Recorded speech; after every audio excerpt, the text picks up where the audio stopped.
Hello folks, it's Pete from NorthAmericaByRail.info. It's Wednesday, May the 27th, 2026, and we are about to begin our Great Canadian Train Adventure. Here in Part 1, we'll be taking Via Rail's transcontinental passenger train, the Canadian, all the way across Canada from Toronto to Vancouver. In Part 2, we'll explore Vancouver Island from top to bottom, east to west, by rental car, ferry, and tourist train. In Part 3, we'll take the BC Ferries Inside Passage cruise from Port Hardy on Vancouver Island to Prince Rupert in northern British Columbia. And in Part 4, we'll take Via Rail's other western long-distance train, the Skeena, on a 2-day trip from Prince Rupert, BC to Jasper, Alberta. We are here at Burlington GO Station, waiting to board the GO train that will connect with the Westbound Canadian to Vancouver at Toronto's Union Station.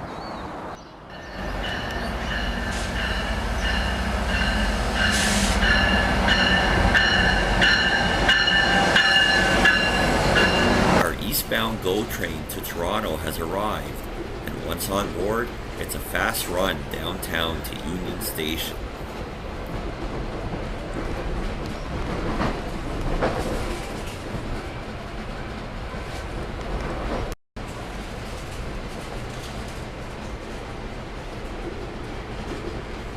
We pass Via Rail's Toronto Maintenance Centre, where we see our train, the Westbound Canadian, being made ready for departure to Vancouver.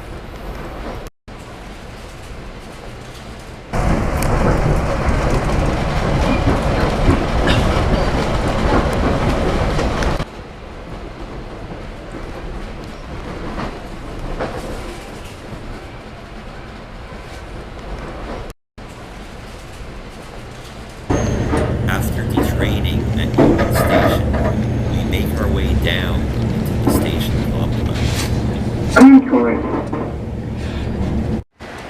We are headed to the Panorama Lounge, which is Via Rail's first-class lounge for sleeping car passengers.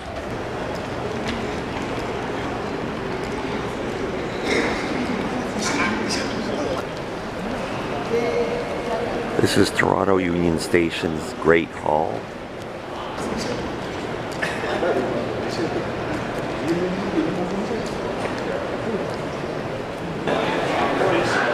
The Panorama Lounge features comfortable armchair and sofa type seating, as well as a food service area with free snacks and beverages. Toronto's Union Station sits on Front Street.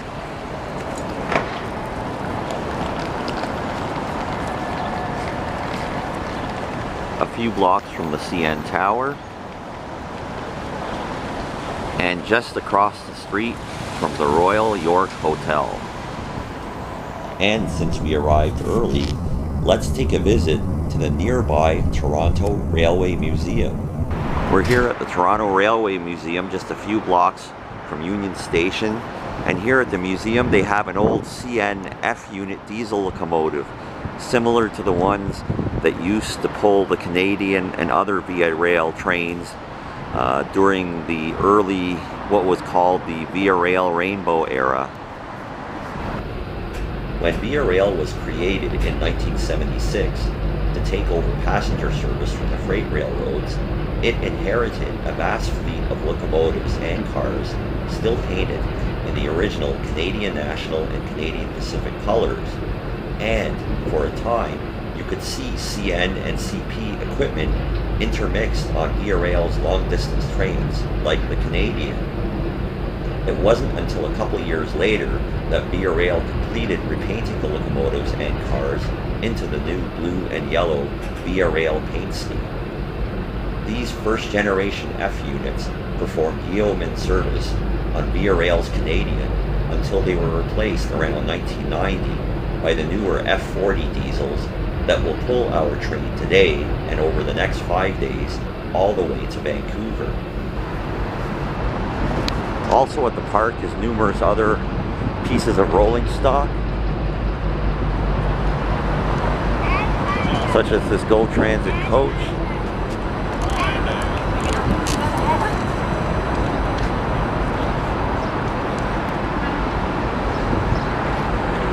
And this Canadian Pacific diesel switcher.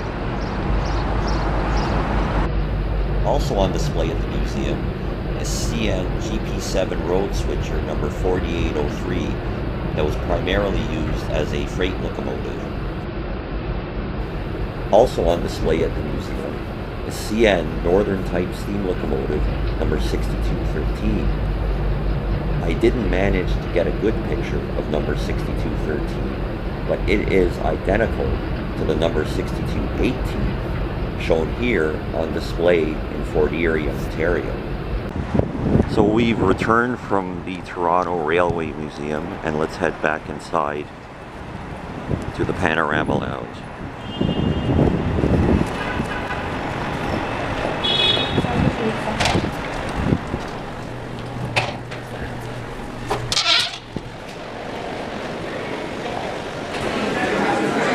While waiting in the Panorama Lounge, we booked our dinner reservation.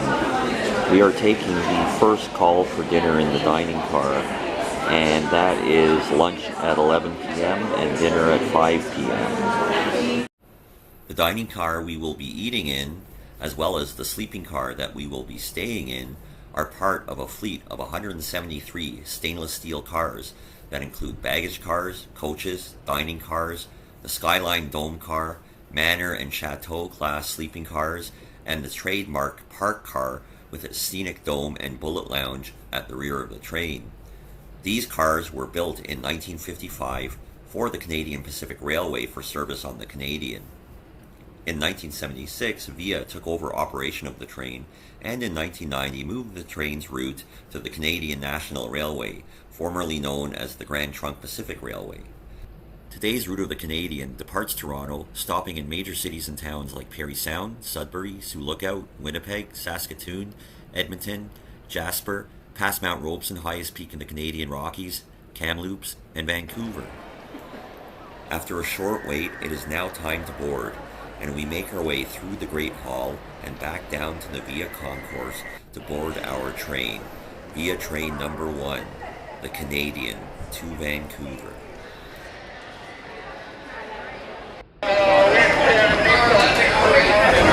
Thank you. Good morning, bonjour. Good bonjour. Skeena, 5 cars. Good bonjour. Skeena. Good bonjour. Skeena. Good bonjour.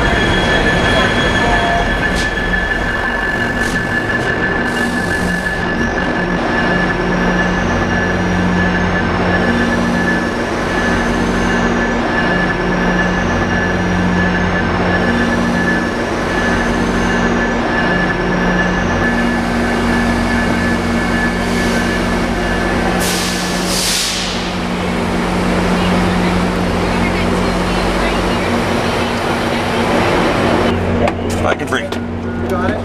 I think I got it. And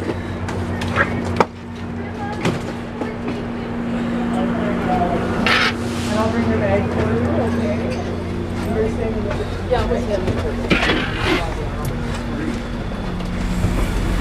Yeah.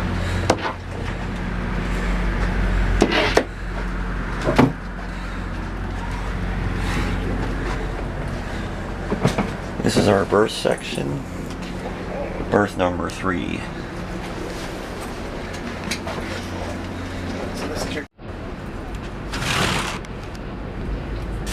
No sooner having gotten settled in our berths than our train departs on its transcontinental journey to Vancouver.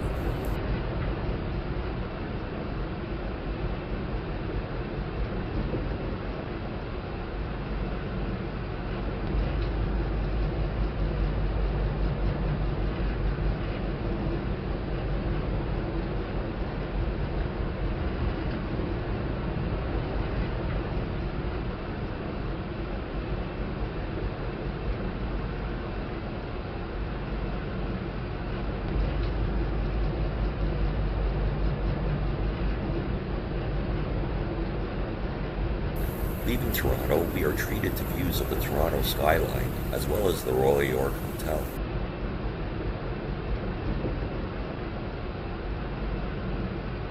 Our train is traveling west on the Union Station rail corridor.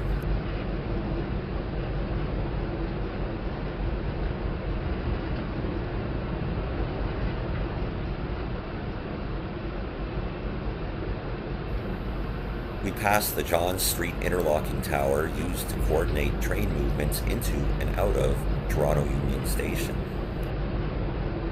Our train also passes the 1,815-foot high CN Tower.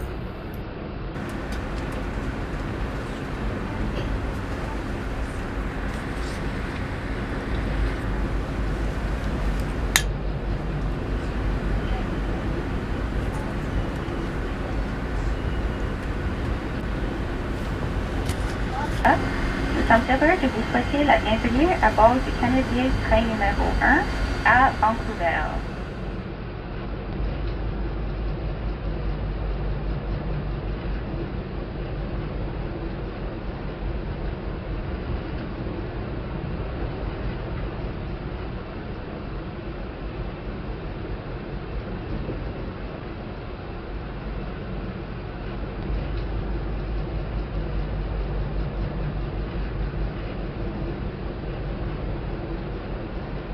Our train has left the Union Station rail corridor, and we are now traveling on GO Transit's Western subdivision.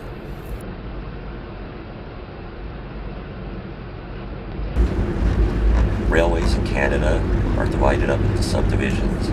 These subdivisions are not a standard length. They were based on the distance that a steam locomotive could travel in one day, and could be anywhere from 0 to 250 miles in length.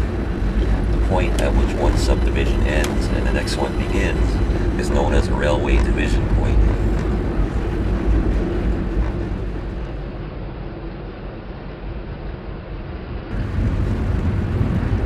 Our train is now crossing a flyover that was built to take the line over the Canadian Pacific tracks.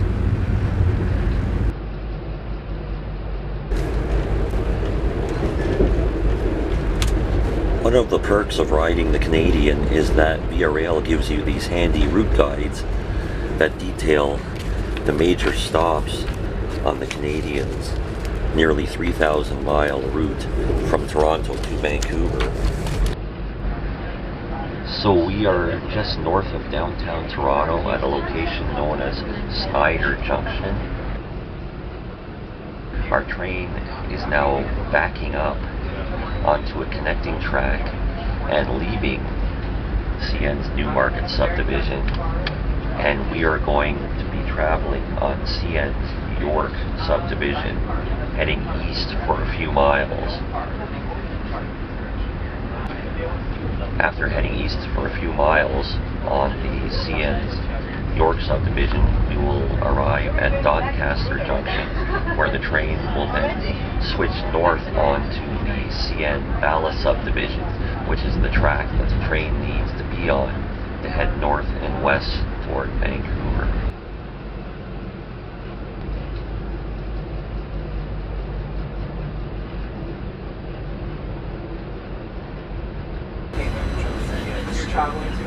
We are now heading forward on CN's York subdivision, and we're passing underneath the CN Newmarket sub-bridge that we just crossed. You guys are in the same, same upper bunk. It's just going to be the opposite side. So I'll let you guys decide that. And if that's the case, just switch over.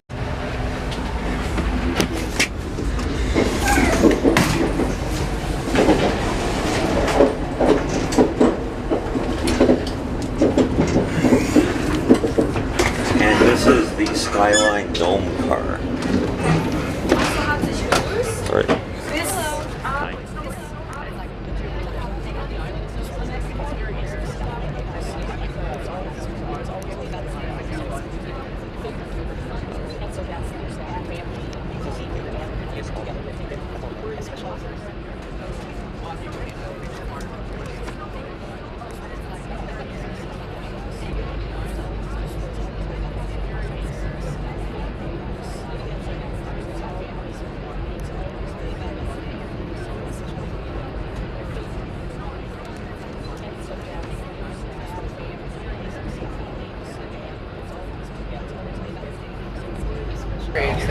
So here in the Dome They're Park, 4 miles the crew has given us Folks, a I'll just let you know, champagne my name's send-off. Ashton. I'll be the activity Actually, coordinator and the attendant in we this ordered park. 2 I know some of us mimosas. are going to be going for first call for lunch. I'm going to We can see the locomotives at the front of our train as it rounds a curve.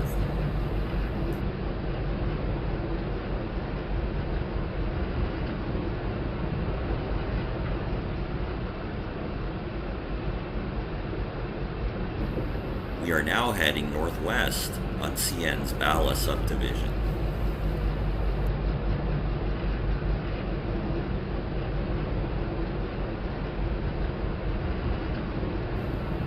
Leaving Toronto, our train headed west on the Union Station rail corridor before heading north on GO Transit's Weston and CN's Newmarket subdivisions to Snyder, Ontario, where our train then switched to the CN York subdivision, where it headed east for a few miles through Doncaster Junction, where our train again switched tracks and then headed north on the Bala subdivision. Our train is now heading north and west on CN's Bala subdivision.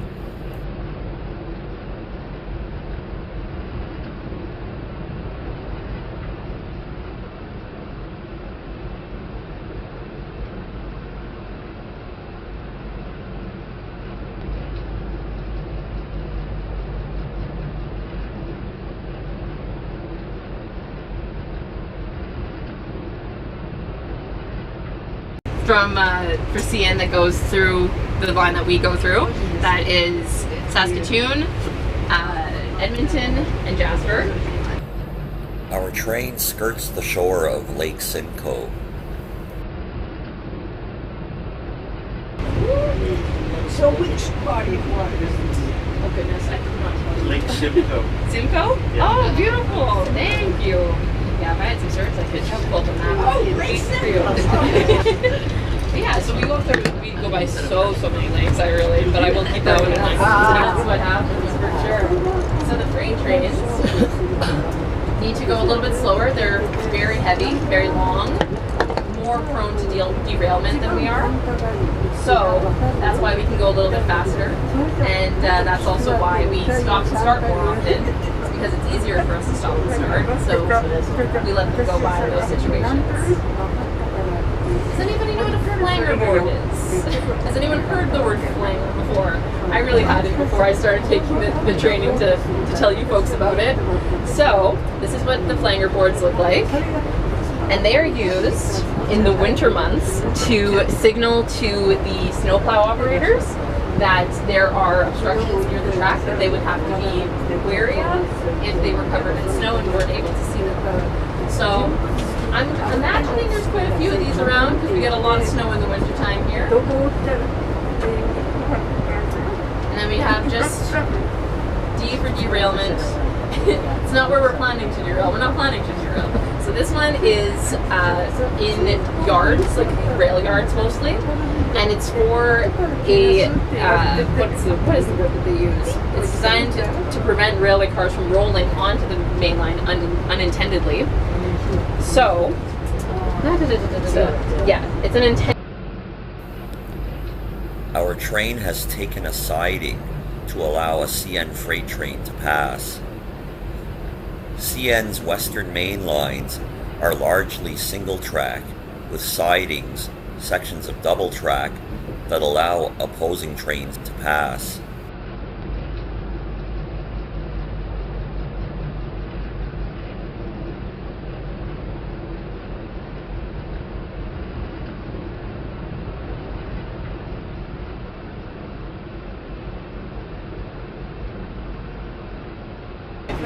Yeah.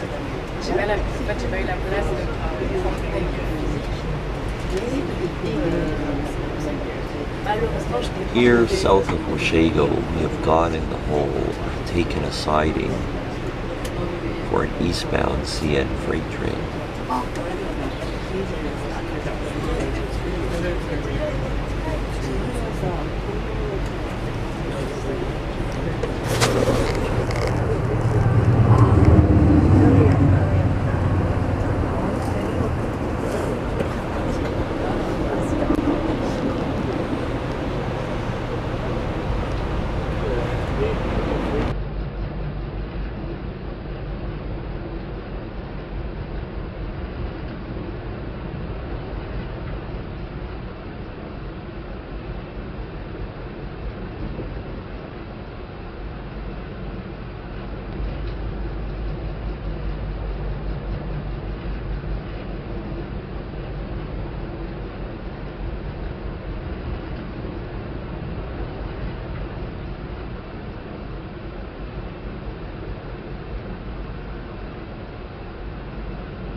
It is now first call for lunch and time to head to the dining car.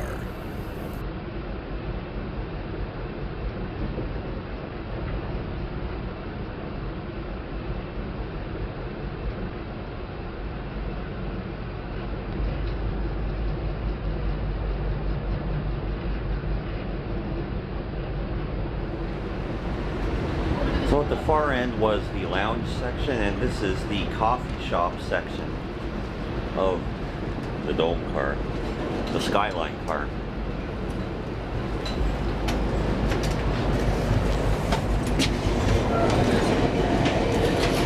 And as I mentioned, we have first sitting for lunch today in the dining car.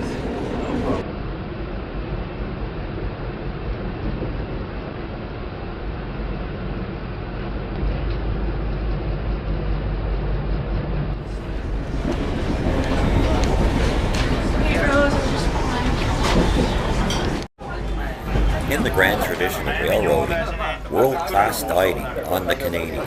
Okay, thanks.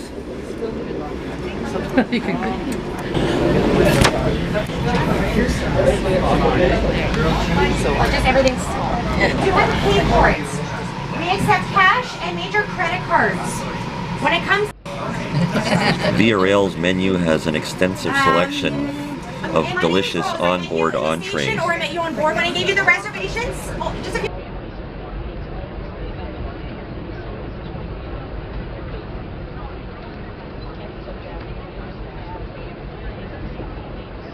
The appetizer today is a chicken and wild rice soup. In sleeper class, all meals are included. However, you have to pay for any alcoholic beverages. Me and my wife are having a Chardonnay with lunch. And for my main course, mushroom flatbread. Sorry, I pressed something and I got that. My wife is having a salmon salad. And for my dessert, an orange sorbet. Carrot cake. And a caramel carrot cake. With dessert, I have a chamomile tea. And my wife is having a coffee. We do see a lot of beaver dams from now on. So we might see some beaver. But in the Muskeg, they're full of beaver dams. Are the dens?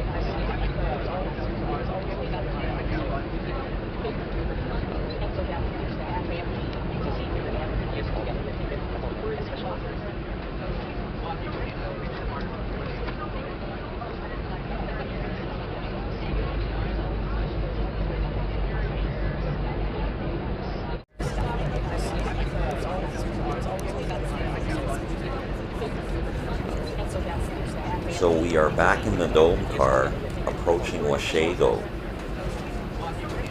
Washego is the Canadians' first stop leaving Toronto and is located on CN's Bala subdivision.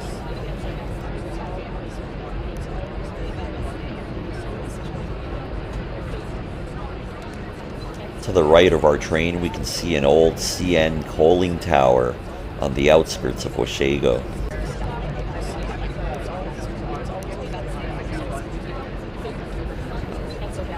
Washego is in cottage country, and our train passes by an inlet of Lake Couchiching.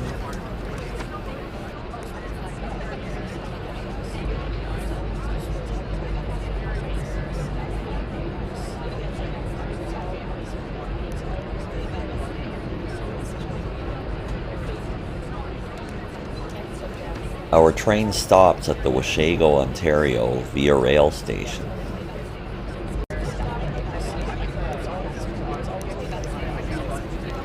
Its station work complete, the Canadian departs Washego.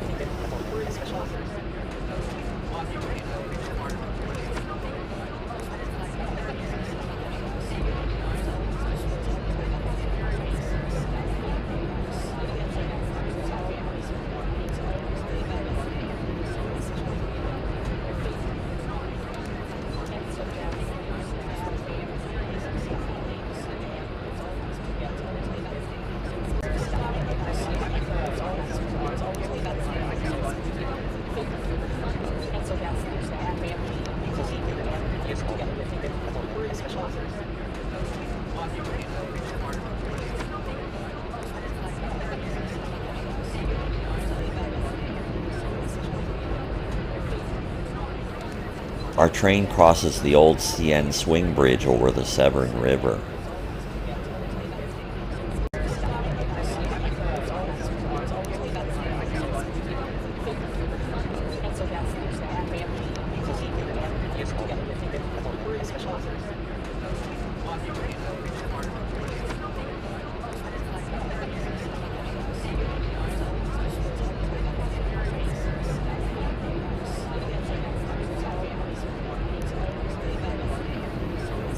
We are in cottage country as the train makes its way along the Trent-Severn waterway.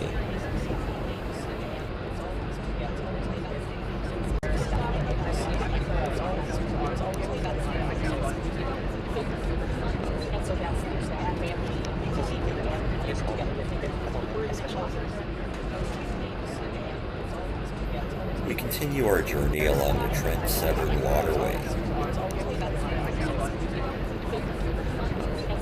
A short while later, and we find ourselves pacing along the Trans-Canada Highway. On its journey from Toronto to Vancouver, the Canadian runs mostly on CN track, and thus far, we have been running on CN's Bala subdivision to Northern Ontario. However, going through the town of Parry Sound, Ontario, all trains have a directional running agreement where all eastbound trains use the CN station and all westbound trains, both CN and CP, use the Canadian Pacific station and track through Parry Sound. As a result, our westbound Canadian has switched from CN's Bala sub onto Canadian Pacific's Parry Sound subdivision and will be stopping at the Canadian Pacific station in Parry Sound. Once we depart Parry Sound, our train will switch back onto CN's Bala sub. As we enter the town of Parry Sound on Georgian Bay, our train crosses the mighty Canadian Pacific trestle over the Seguin River at Parry Sound.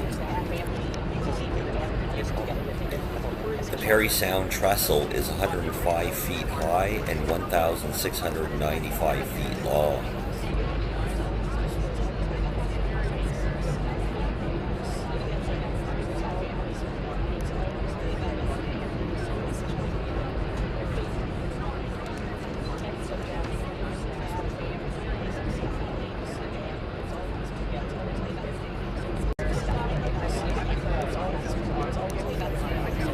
Our train is now stopped at the Canadian Pacific station in Parry Sound, Ontario. After stopping to detrain and board passengers, the Canadian departs Parry Sound.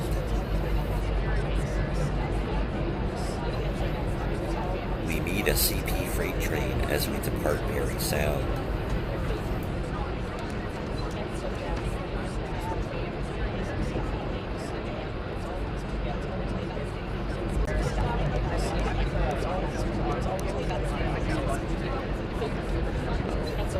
We're now passing Point à Baril on Georgian Bay. After leaving Point à Baril, our train leaves Canadian Pacific's Parry Sound subdivision and rejoins CN's Bala subdivision. Back on CN's Bala sub, we pass through the Canadian Shield, a vast area of thousands of lakes, forests, and granite rock outcroppings. The Shield is also characterized by muskeg, a Cree word for the low-lying bogs that often contain beaver dams and lodges. For dinner in dining car B. Troisième et dernier appel pour le souper dans la voiture B. Thank you.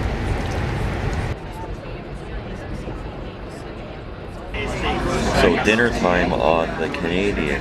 Once again, we have a wide selection of delicious entrees.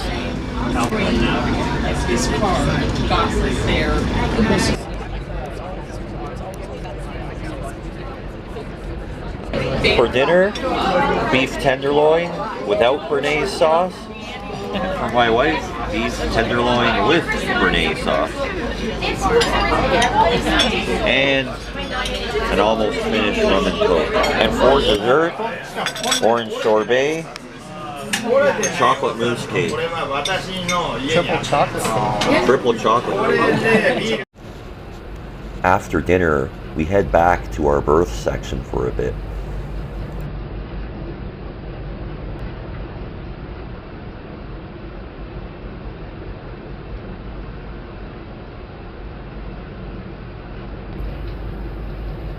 Our train continues its journey through the Canadian Shield as we head towards our next stop of Sudbury, Ontario.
As we approach the town of Sudbury, we can see the smokestacks from the Inco nickel mine.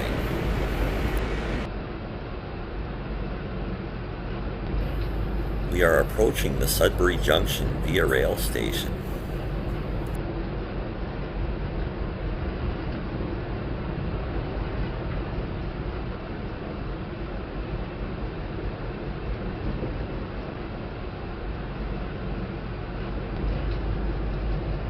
Sudbury Junction Station serves the town of Greater Sudbury as well as the surrounding area.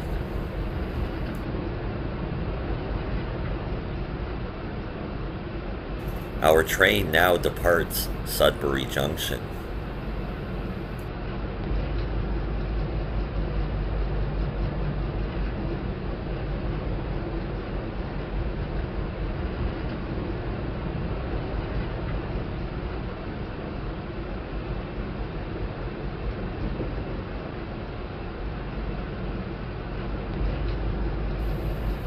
Our attendant has made up the berths for nighttime use, but let's head to the dome car for a bit before we retire for the night.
We're approaching our next stop of Cape Riol, Ontario.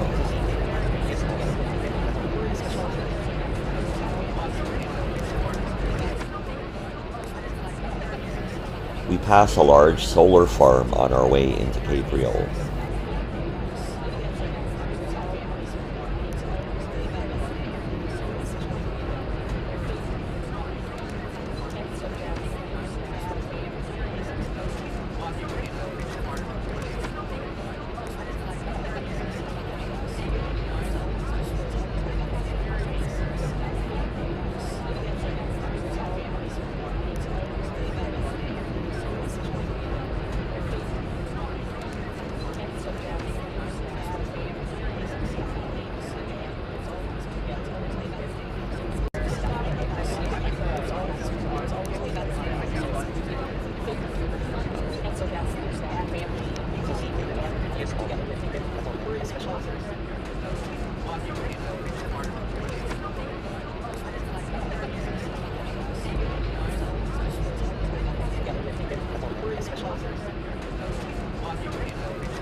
As we enter Cape Riol, we pass the Northern Ontario Railroad Museum.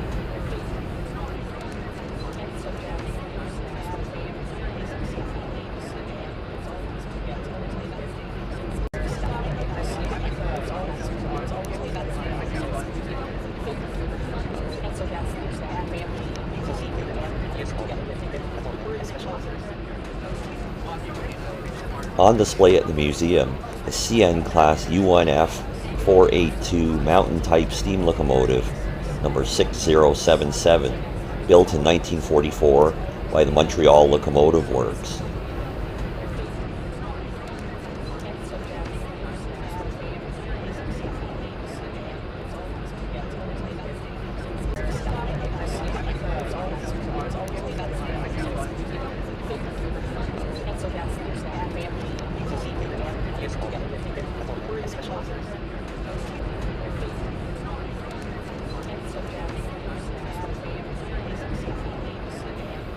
We are now arriving at the Cape Riol, Ontario Via Rail station.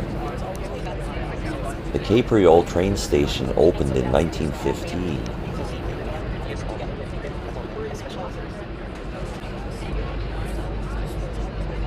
Cape Riol is a major crew change and refueling stop.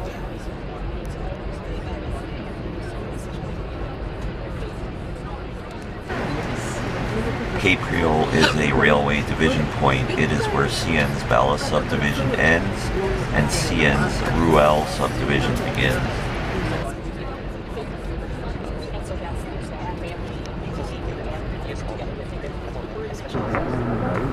Cape Riol is also the location of a large CN freight yard.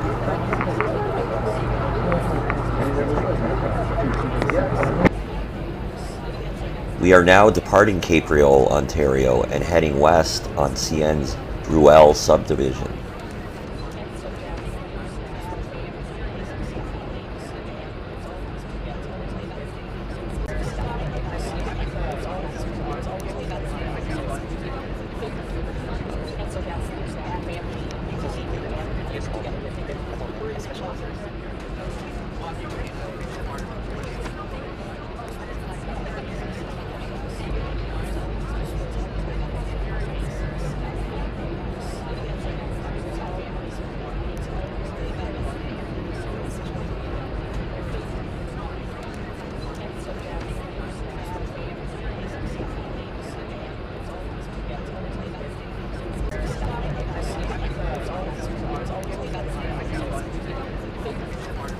Leaving Cape Riol, we can see the front of our train as it rounds a curve.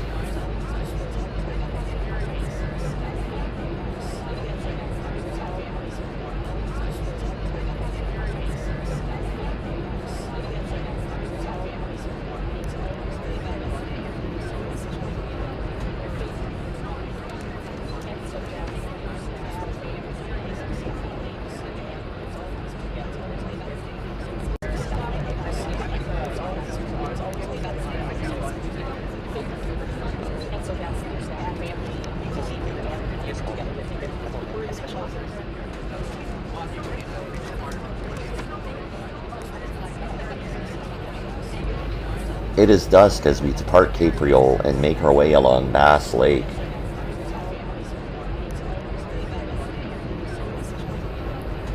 West of Cape Riol, to our right-hand side, we see the headlights of an oncoming CN freight train. It is now time to retire for the night. I will resume filming in the morning.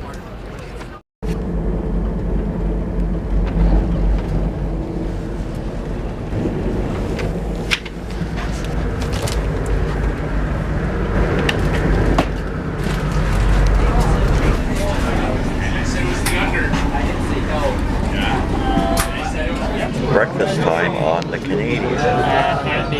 Bacon.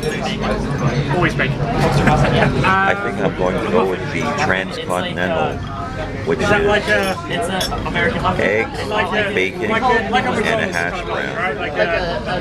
The transcontinental, eggs over easy, bacon, hash browns, and a coffee. And an orange juice.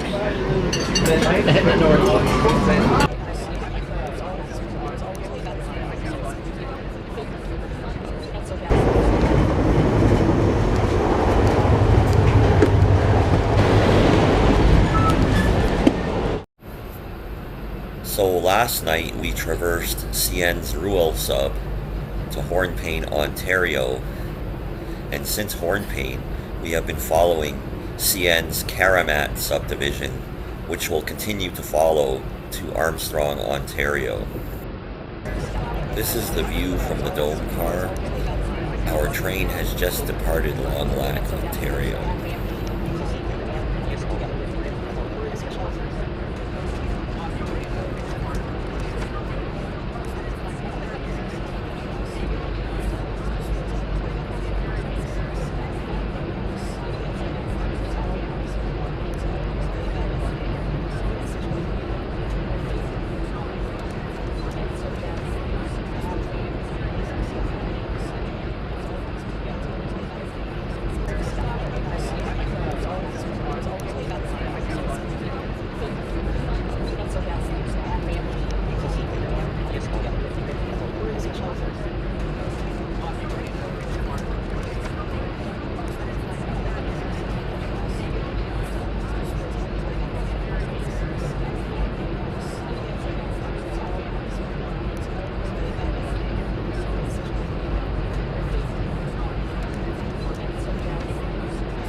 Karamat 137.6. No alarms. Temperature 15C. Total axle 8864. So what you just heard on the scanner was the hotbox detector.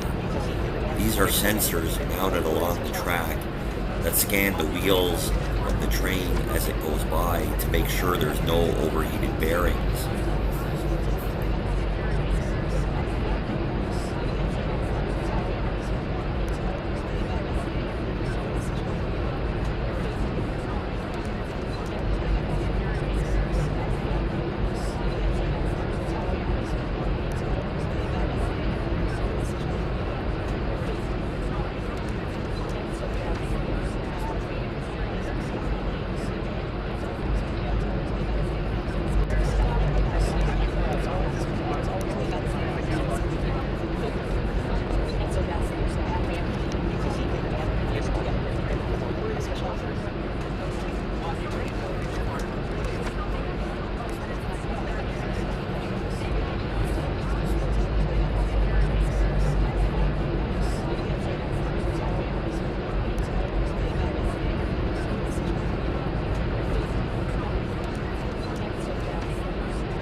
arriving at Armstrong, Ontario.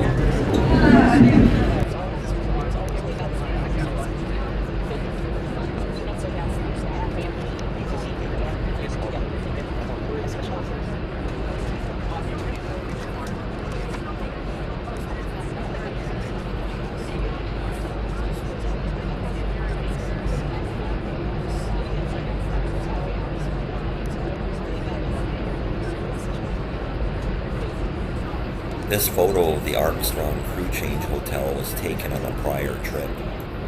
Armstrong is a railway division point.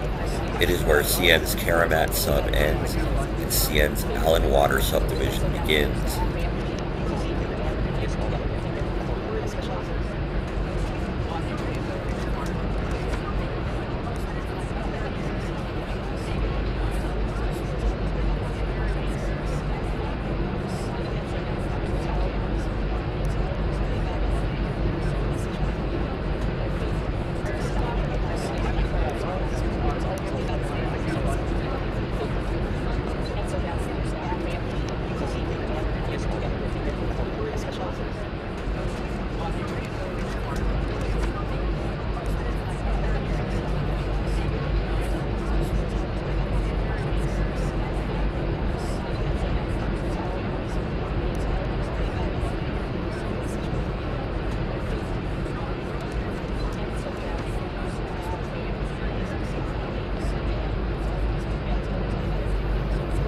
We are at Flint Landing, Ontario.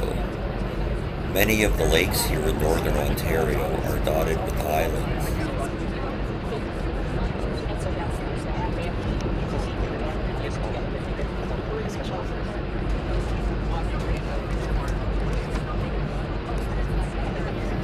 Here at Flint Landing, we've taken the siding for a meet with our sister train, the Eastbound Canadian.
It is now time for lunch, so let's head to the dining car.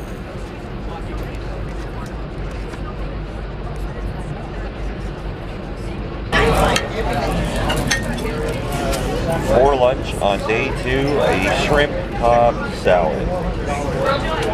So he's a Rum and Coke. For dessert, orange sorbet and a chocolate brownie wedge.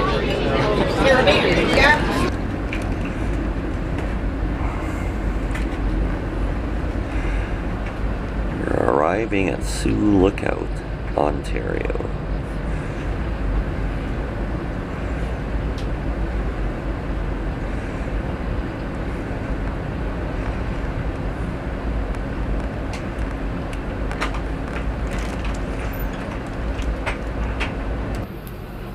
Sioux Lookout is a railway division point. It is where CN's Allen Water sub ends and CN's Reddit subdivision begins.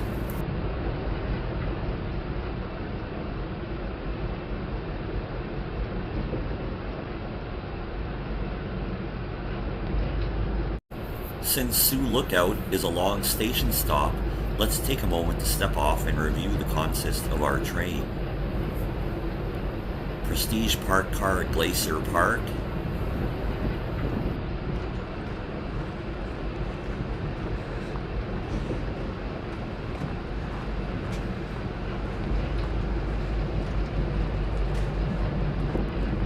Prestige sleeping car, Chateau Dollard.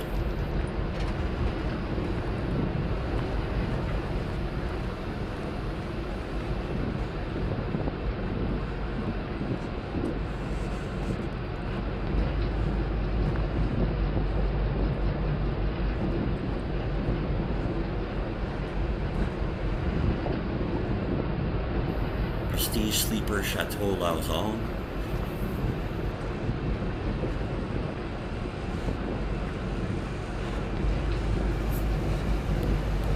Dining car, Princess.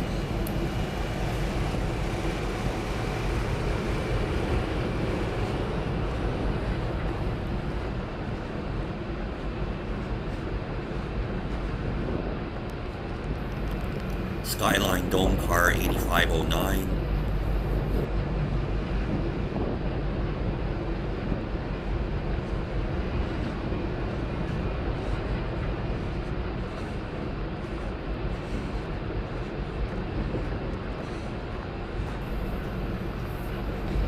Sleeping car, Douglas Manor.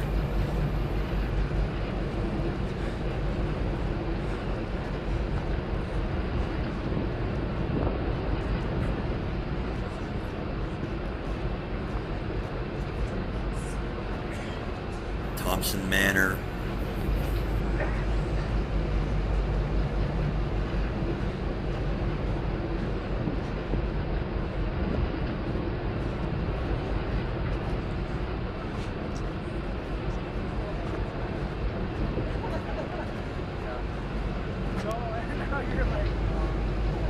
Herd Manor, which is our sleeping car.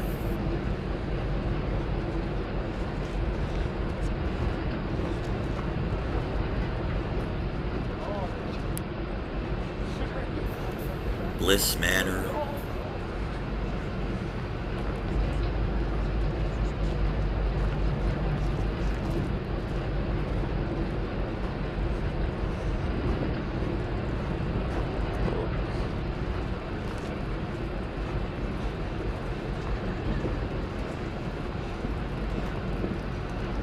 Hunter Manor.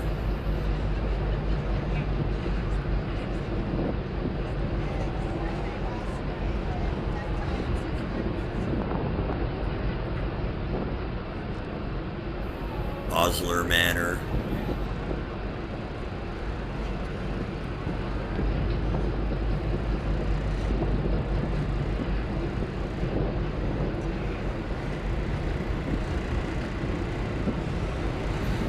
Dining car, York.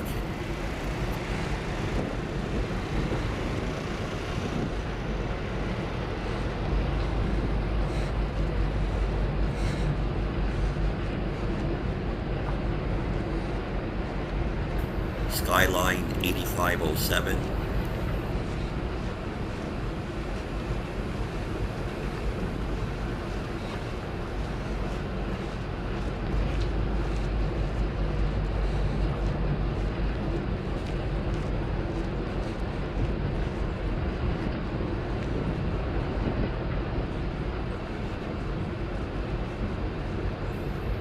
Archibald Manor.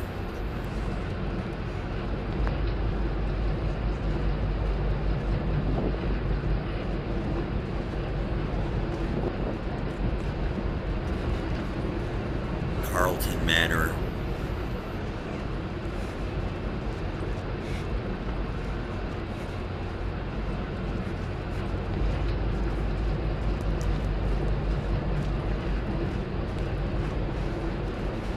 Rogers Manor.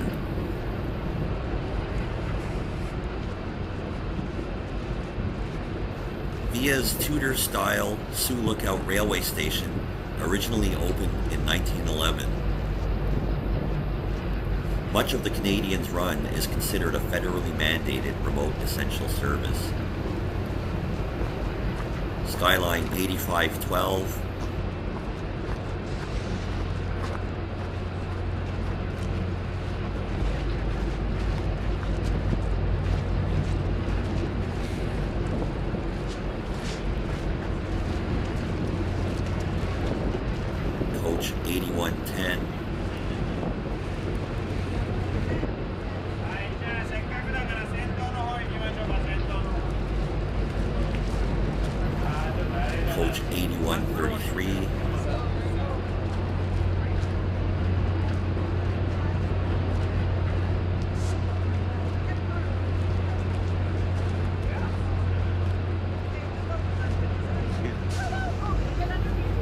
baggage car 8608.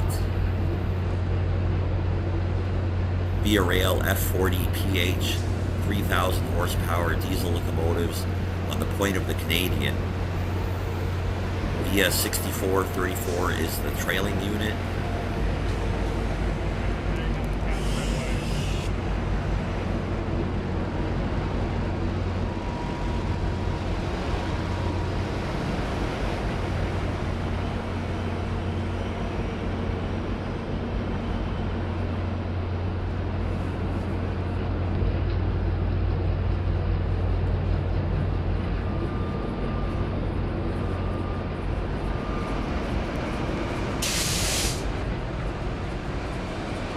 Via 6427 leads our train at Sioux Lookout, Ontario.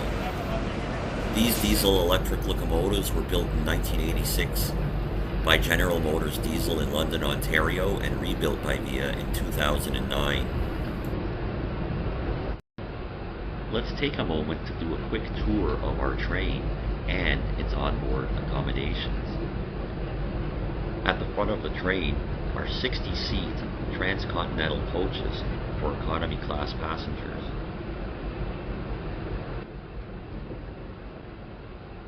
These coaches feature comfy reclining seats with leg rests, power outlets, fold-down tables, a big picture window, and a generous recline, and come in both dual and quad seating arrangements, as well as overhead luggage racks and communal washrooms.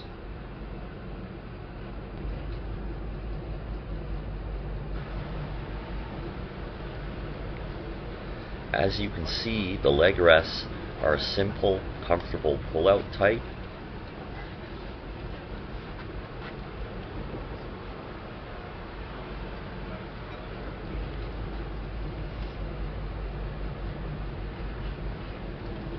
And there are power outlets with USB chargers.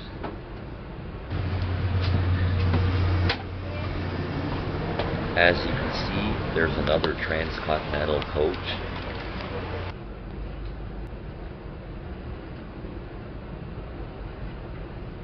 And there are several Skyline Dome cars. I'll do a more extensive review of the one closest to our sleeping car.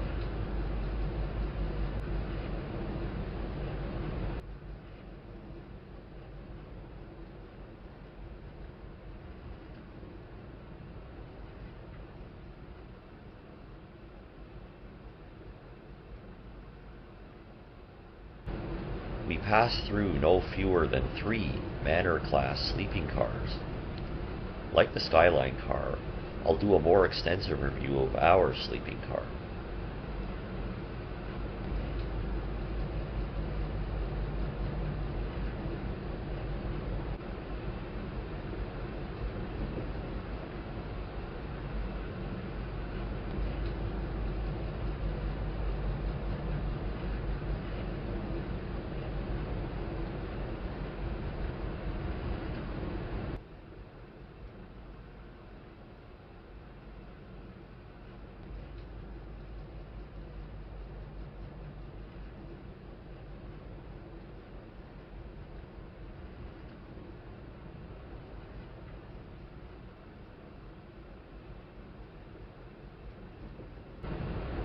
Yet another Skyline car.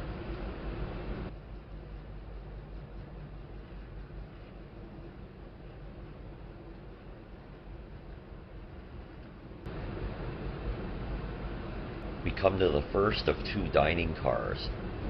We'll do a more extensive review of the second dining car, which is our dining car. We pass through another 3 Manor class sleeping cars.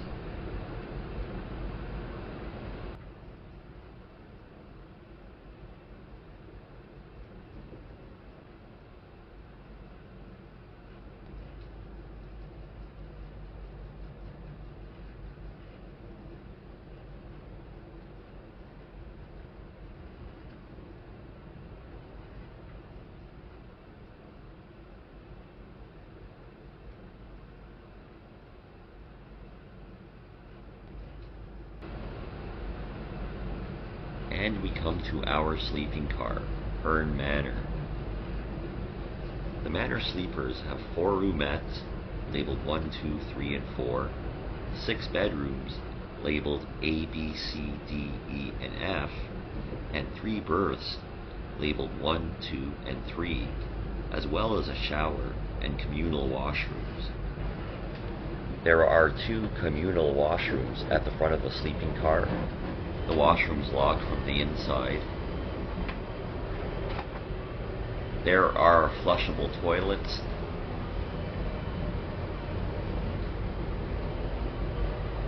Toilet paper, paper towels, a frosted window,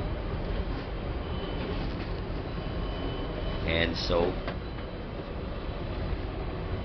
a mirror,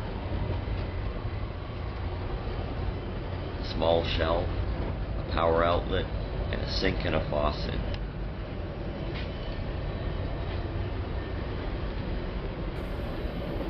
The Manor sleeping cars, with their berths, roomettes, and bedrooms, are reserved for Sleeper Plus class passengers. So this is our sleeping berths section. We are in berth section number 3, consisting of an upper berth and a lower berth. This is the berth set up for daytime use. There's mirrors, reading lights, a large picture window, and coat hooks, and fans and fan controls.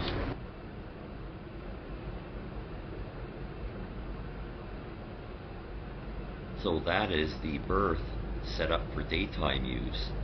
In addition, there is a portable table that can be installed by the attendant if so desired.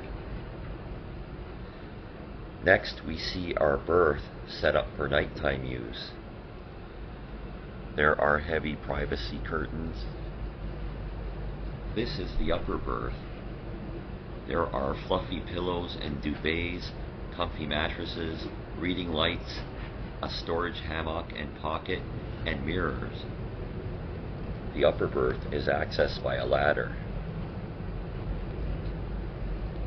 This is the lower berth.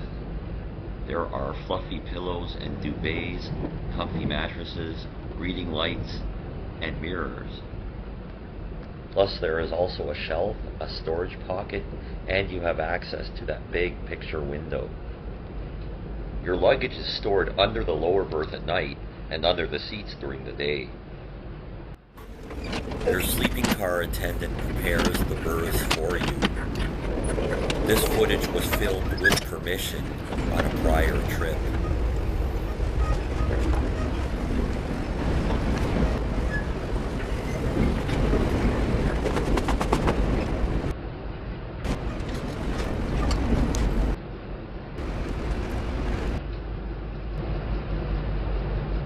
An important thing to note about the berths is they do not have power outlets, so I use a 10 or 20,000 milliamp hour charger pack to power electronic devices like my scanner, GPS, cell phone, and camera charger.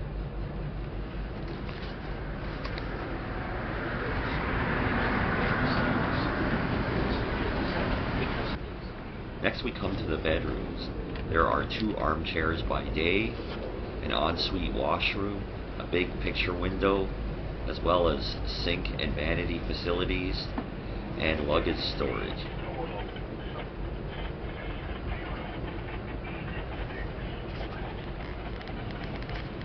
The bedroom set up for night use consists of 2 bunk beds with super comfy mattresses with nice thick blankets.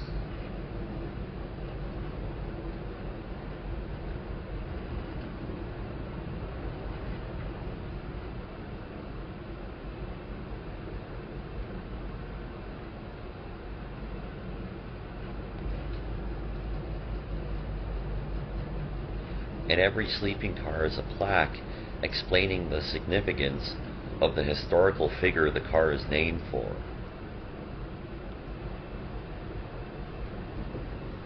This is a roomette. It has sink, vanity, and toilet facilities, an armchair, a fold-down Murphy bed, and a big picture window. With the roomettes, just as with the berths and the bedrooms, your attendant makes up the bed for you.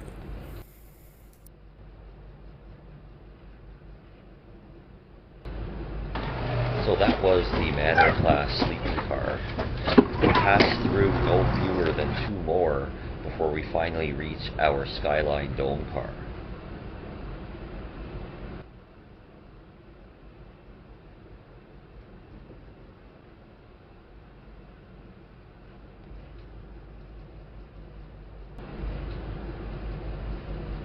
The Skyline Dome car has a lounge at the front of the car, an upper level scenic dome section, and a coffee shop at the rear of the car.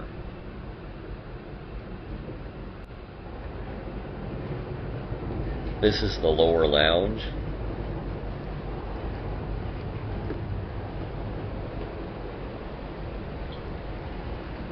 The upper scenic dome section. The 24-seat domes are often the most popular spots on the train because of the amazing 360-degree views they afford.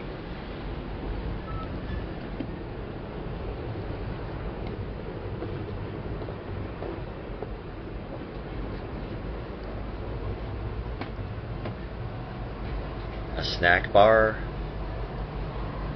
a small galley,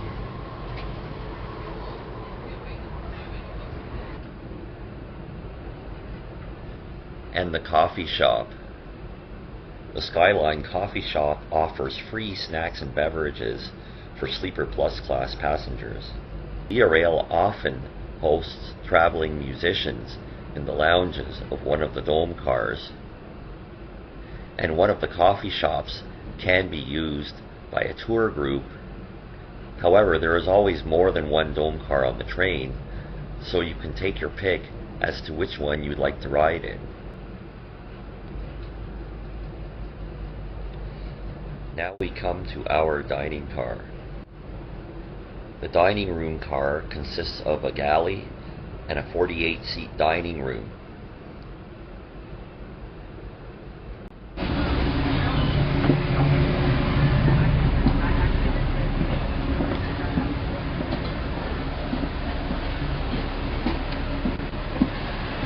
So okay if I do a quick clip of the dining car? Yeah. Thank you.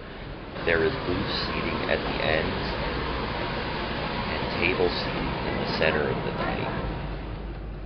Each dining car has 3 sittings for lunch and dinner, and you make your reservation with the train service manager before you board your train or when you go for breakfast in the morning. We are in the first of 2 Chateau class sleeping cars. The Chateau cars are reserved for prestige class passengers and have bedrooms and windows which are 50% larger than the regular bedrooms, and they also have a fold-down double bed instead of bunk beds, as well as an ensuite shower, washroom, and a TV and a minibar. I'll show you one of the prestige class bedrooms when we visit the prestige class park car.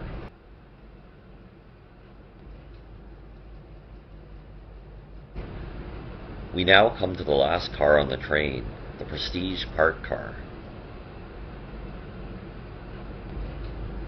The Prestige Park Car has an accessible bedroom, a prestige bedroom, an upper-level scenic dome, a mural lounge, and the famous Bullet Lounge at the end of the train. The accessible bedroom is available at regular Sleeper Plus class fares, while the Prestige class bedroom requires a Prestige fare to be paid. The Prestige class bedroom is 50% larger than a regular bedroom. It has a large picture window, a flat screen TV, and an ensuite shower and washroom, as well as a minibar and access to unlimited alcoholic beverages. It also has a large L-shaped sofa, and instead of bunk beds, it has a fold-down double bed.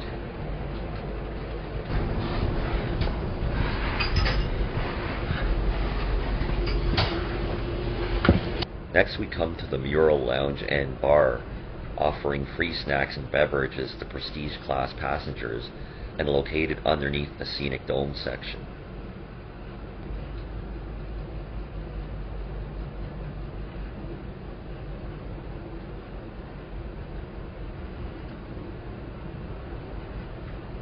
And finally, we come to the Bullet Lounge at the end of the train.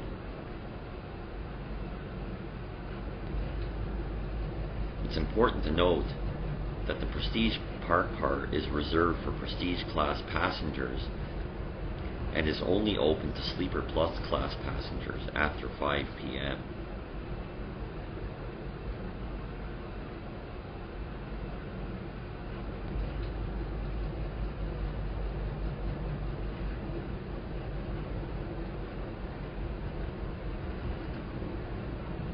And on the upper level is another Scenic Dome section affording 360-degree scenic views.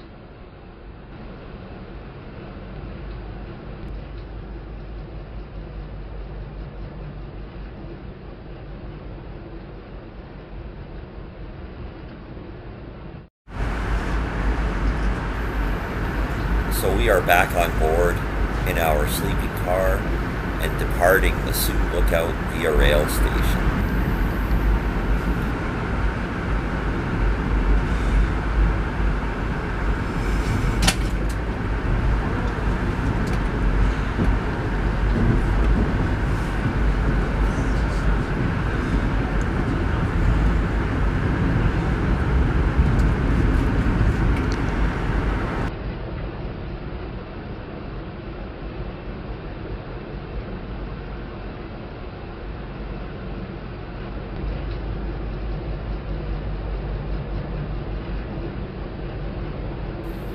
We are now on CN's Reddit subdivision.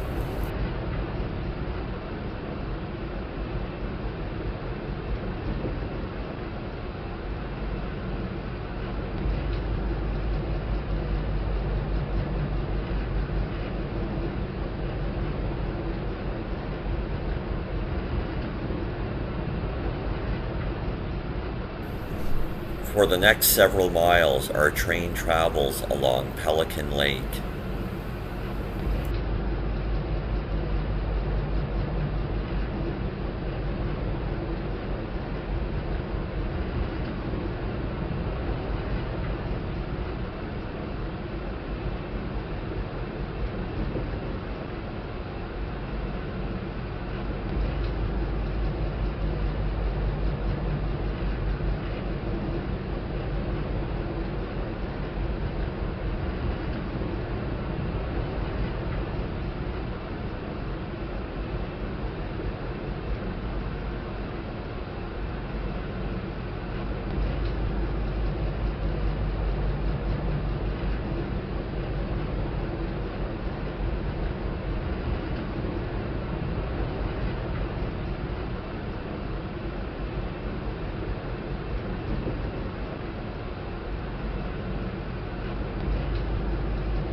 It is summer and there are houseboats afloat.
passing the Mackenzie Forest Products sawmill at Hudson, Ontario, just west of Sioux Lookout.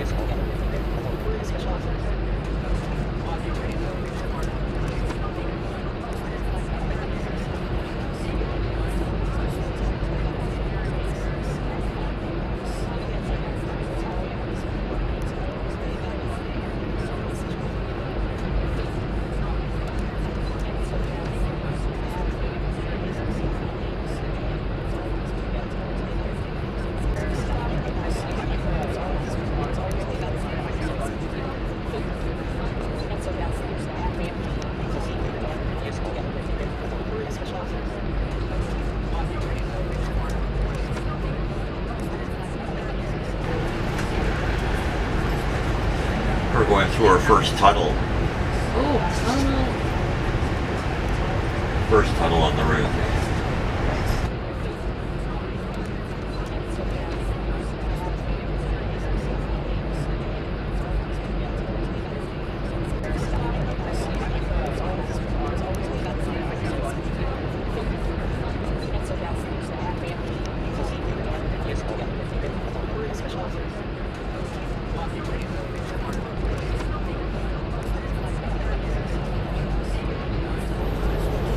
It is now first call for dinner, so let's head to the dining car.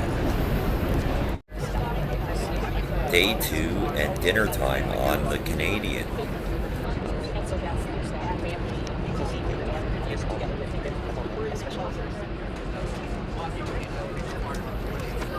Vegetable soup,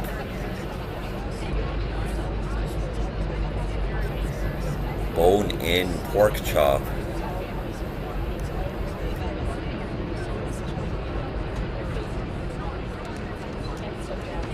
and for dessert, an orange sorbet.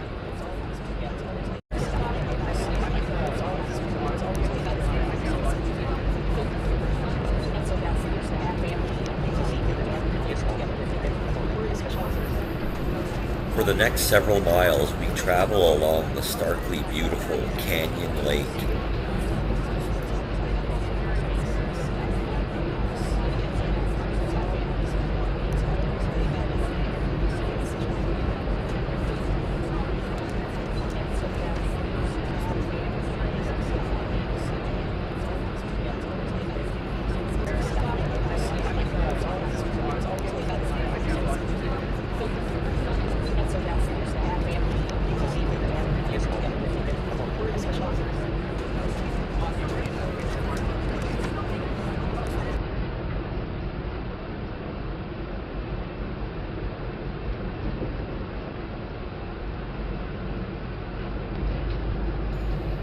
This is Reddit, Ontario.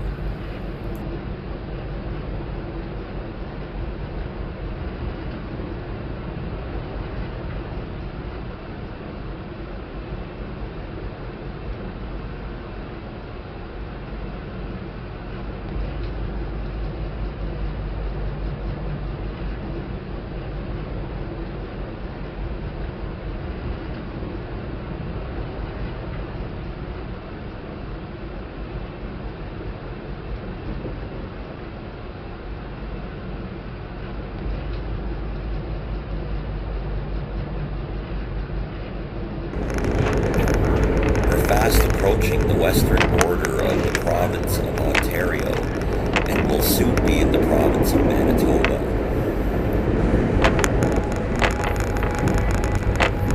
We are approaching the historic Manaki, Ontario train station.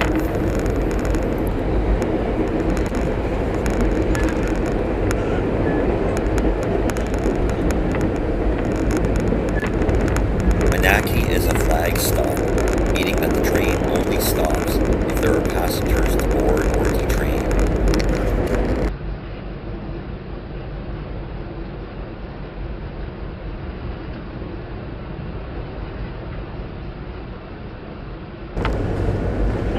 We are about to cross the frontier between the province of Ontario and Manitoba. So welcome everyone to beautiful Manitoba.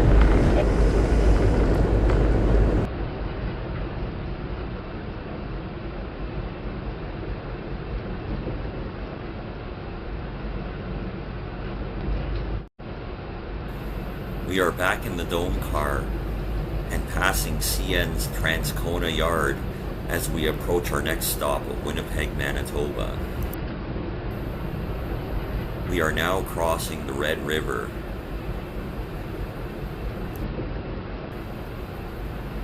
The tall building to the left of center is the Canadian Human Rights Museum.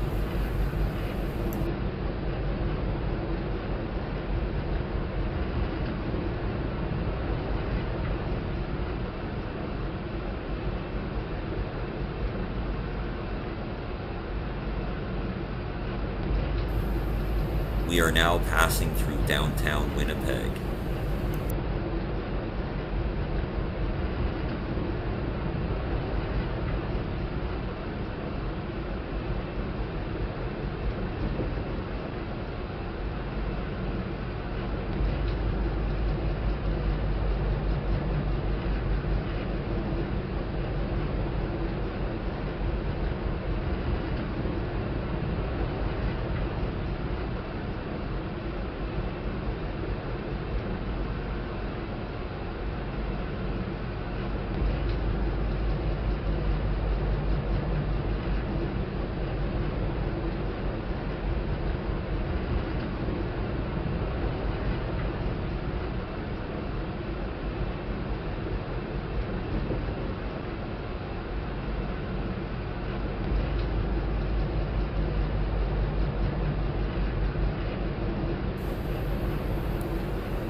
Winnipeg is a railway division point.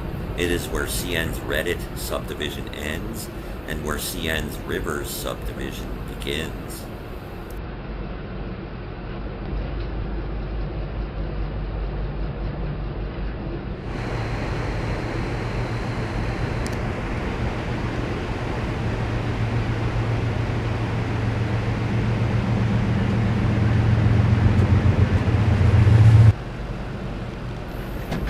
At Winnipeg, our berths are prepared for nighttime use. It is now time to retire for the night, and we'll resume filming in the morning.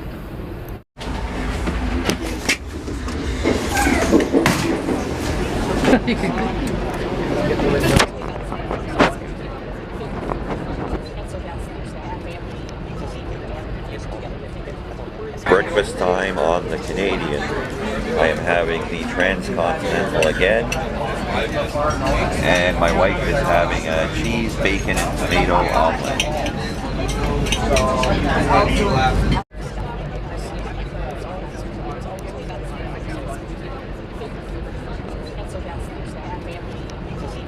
Our train is currently in the Qu'Appelle River Valley, and we are traveling on CN's Rivers subdivision, which we have been traveling on throughout the night. Our next stop will be Melville, Saskatchewan.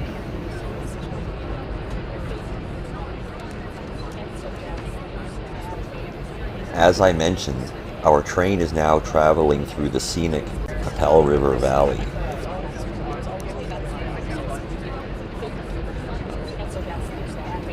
We have left the Canadian Shield of Ontario and are now crossing the vast Canadian prairies.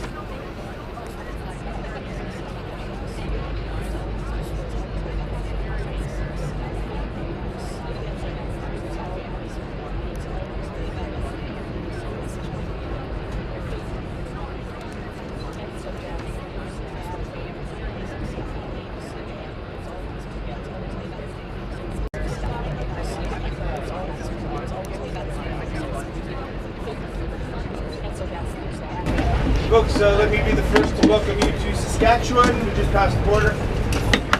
And there is one of the first potash mines we'll see. We'll be passing a few today. Potash is a mineral mine over 1,000 meters underground. It's mostly potassium chloride used for fertilizer around the world, but also glass, explosives, and foodstuffs. So there's a little bit of info for you. Potash mine. Hey, actually, you know what? There we go. He's got a YouTube channel.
the left, we see another potash mine. This is the Cutarn Creek potash mine.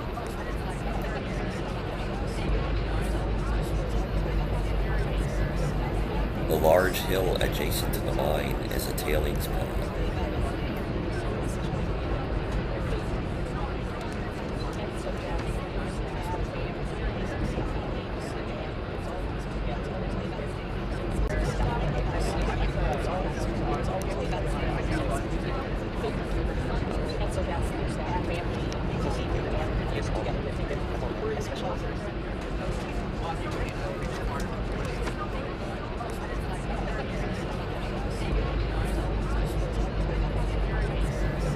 These structures are wind barriers erected by farmers to protect beehives.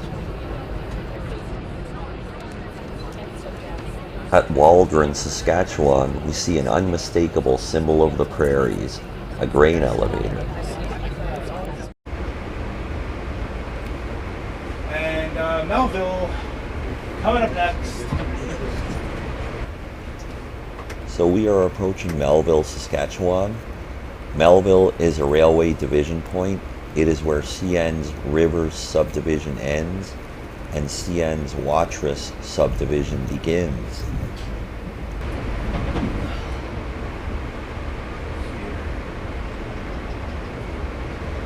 "24 degrees, folks. Feels like 20. It's about time. Yeah.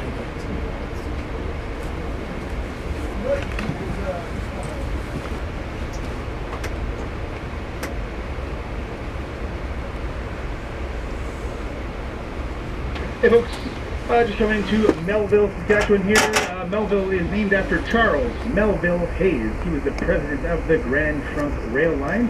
And sadly, he actually died on the Titanic, coming back from Europe after talking about his new rail line that he had built in North America. Melville, Saskatchewan. It's about 24 degrees out there, folks. And folks, there's about 4,500 people that live here. Écoute ce plan, enjoy your chance.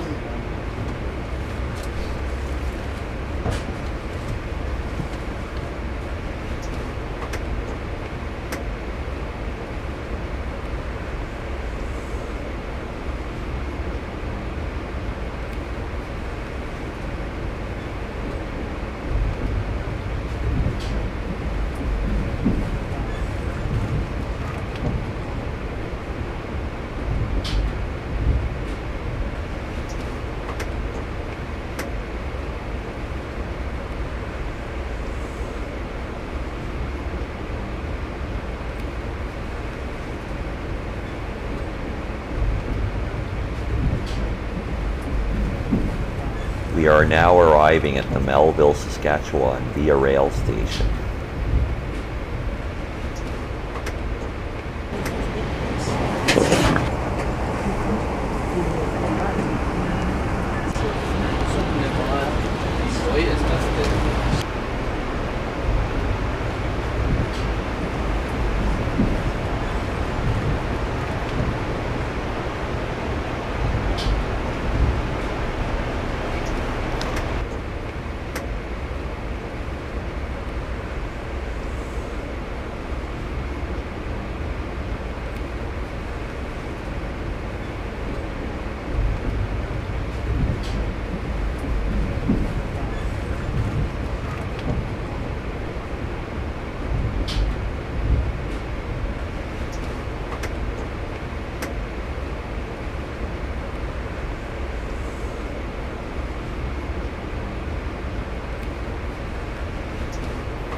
Looking out the left side of our train, we see a herd of bison.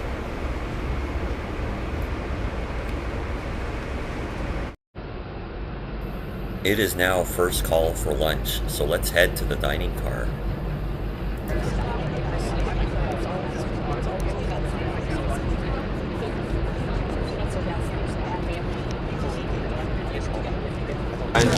Chicken noodle soup. And for me, a fruit salad. And for our main course, Montreal smoked meat sandwich. They're not ahead of us. Things are just starting to get green here. For dessert, dairy-free brownie.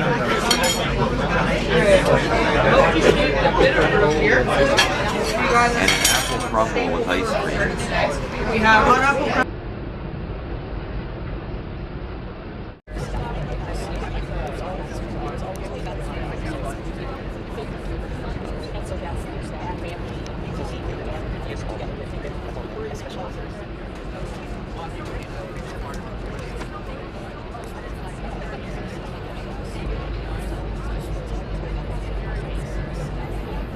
We see an abandoned farmhouse off to our right.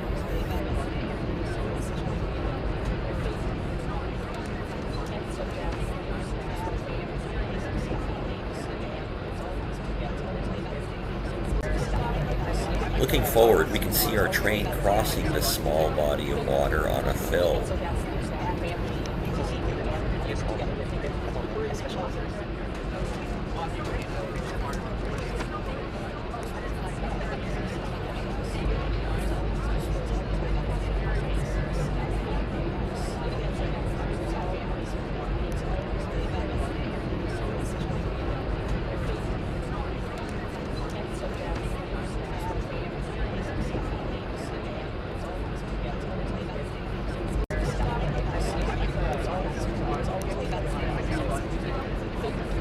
Off to our right is Little Manitou Lake, also known as Canada's Dead Sea.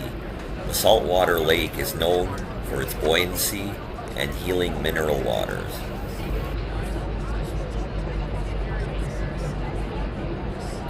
We see a car try to pace our train along Highway 2 and then fall behind.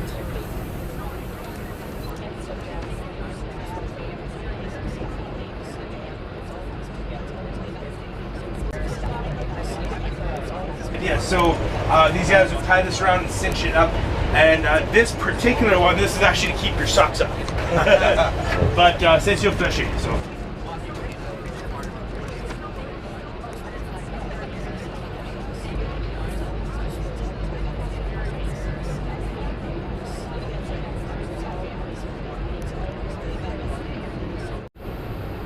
We'll soon be arriving in Saskatoon, so let's head back to our sleeping car. Our train is now crossing the South Saskatchewan River.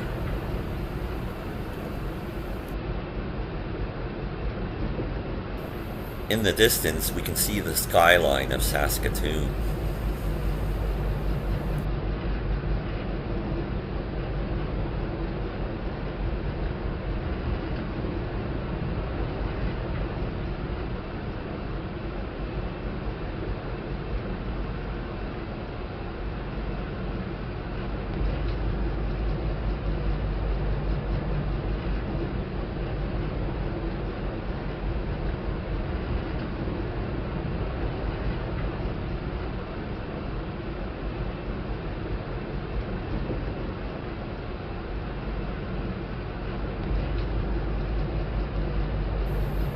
We've arrived at Saskatoon Via Rail Station. Saskatoon is a long station stop, so let's take a moment to step off the train.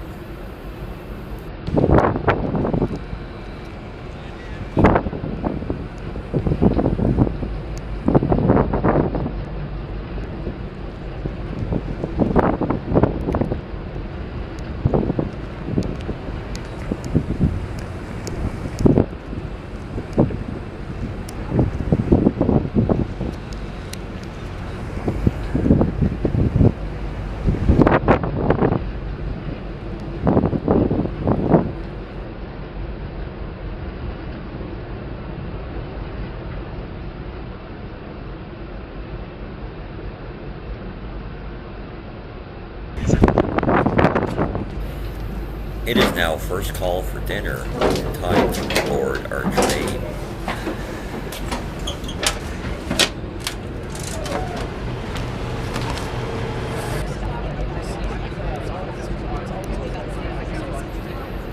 Day 3 and dinner time on the Canadian.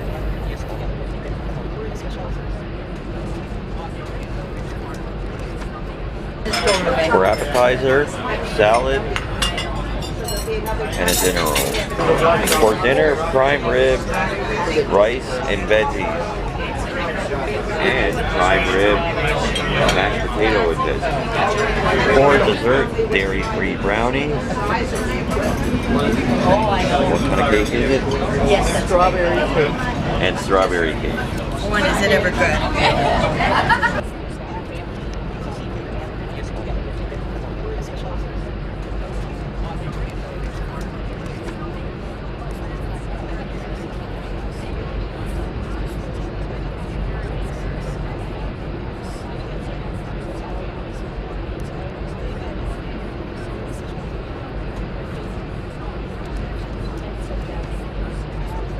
After dinner, let's head back to the Skyline Dome car.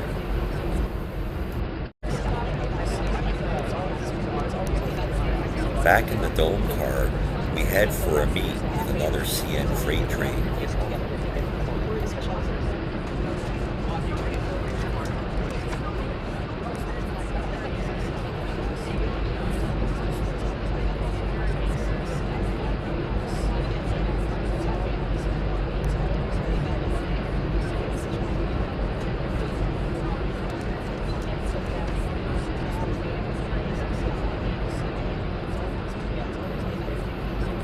Much of the prairies aren't perfectly flat, but consist of these low rolling drumlin-like hills.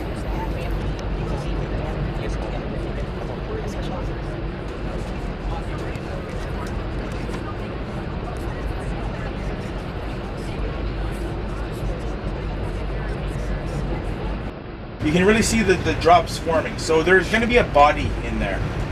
Let's get the snifter in there. All right, folks, what if I was to say cherry or plum? What if I was to say chocolate, herbs, and vanilla? I definitely get those cherries on there. Hello folks, it's Pete from NorthAmericaByRail.info. One of the things I like about train travel is you get to meet a whole bunch of great and interesting people like George and Kelly from the UK. Hi everyone. Hi. Cheers. Cheers. Cheers.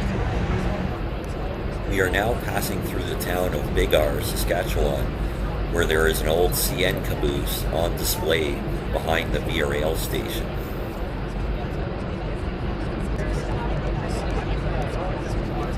Bigger is a railway division point. It is where CN's Watrous subdivision ends and CN's Wainwright subdivision begins.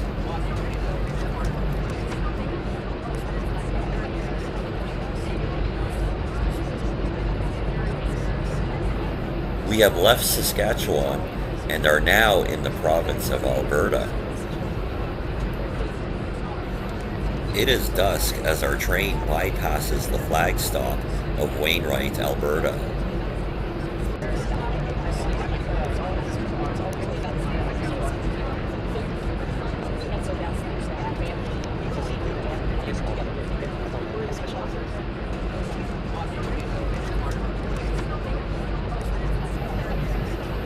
This photo of the Wainwright train station was taken on a prior trip. Since it is now dark, we head back to our sleeping car where our berths have been made up for nighttime use.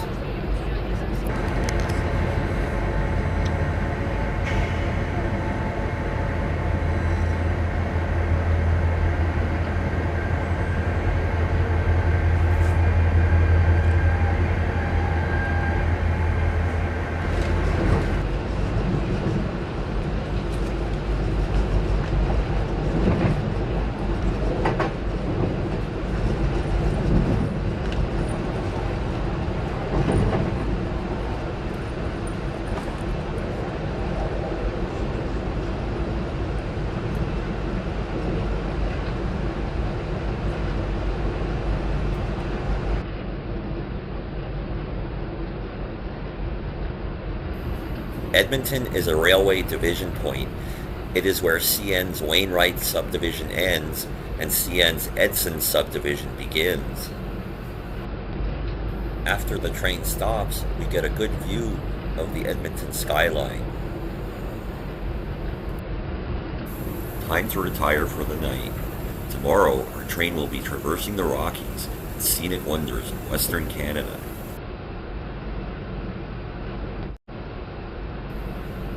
Next morning, we're up early, so let's head to the dome car before breakfast. Looking out the right side of the train, I believe this is Chip Lake near Wildwood, Alberta. We meet SCN freight train.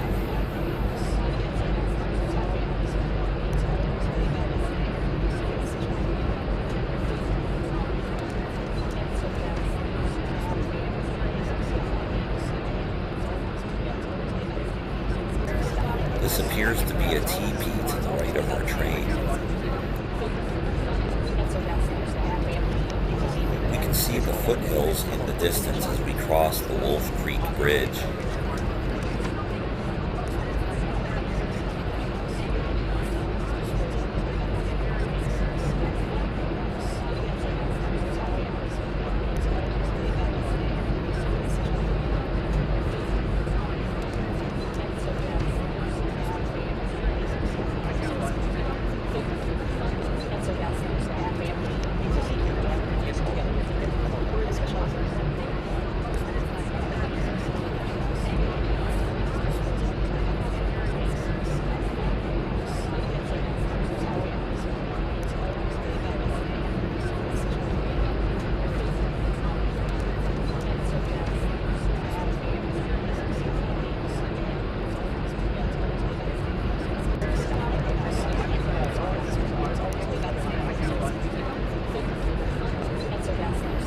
Here we see a Weyerhaeuser lumber mill.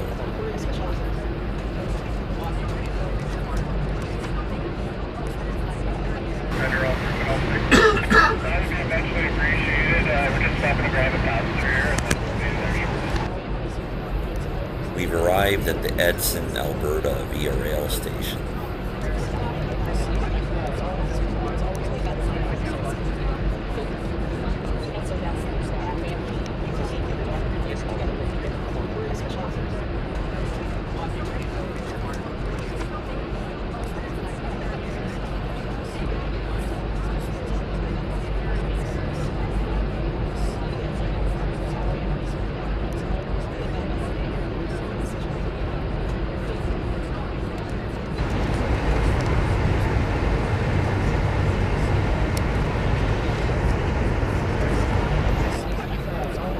Our train is making good speed as we enter the foothill country of Alberta.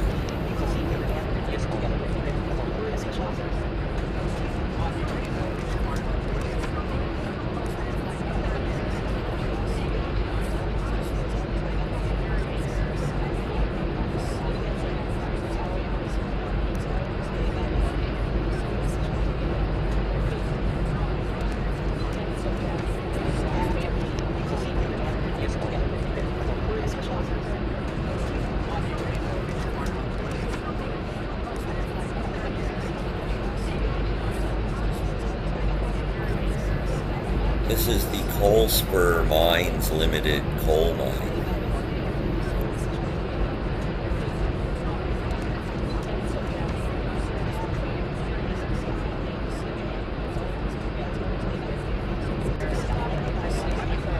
We're now arriving at the Hinton, Alberta Via Rail Station.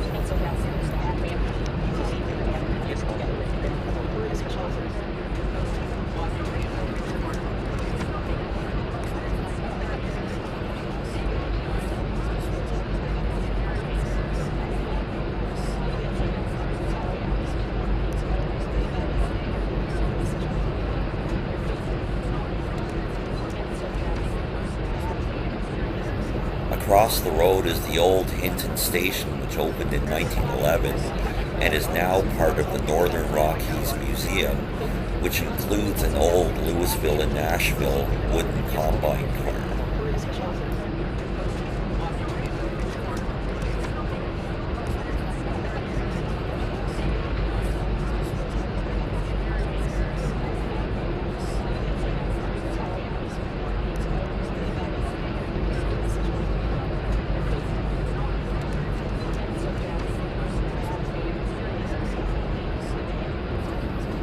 Our train is now deep in the foothills of the Rockies. As our train rounds a curve, the Rockies swing into view. Our train is now heading into the front range of the Rocky Mountains. Oh, there it is, folks. The Rocky Mountain.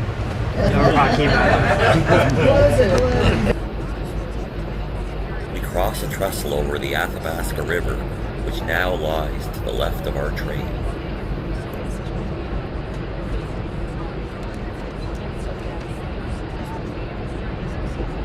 The Rockies are filled with scenic highlights, and in a few short minutes, we arrive at Brule Lake at Swan Landing, Alberta.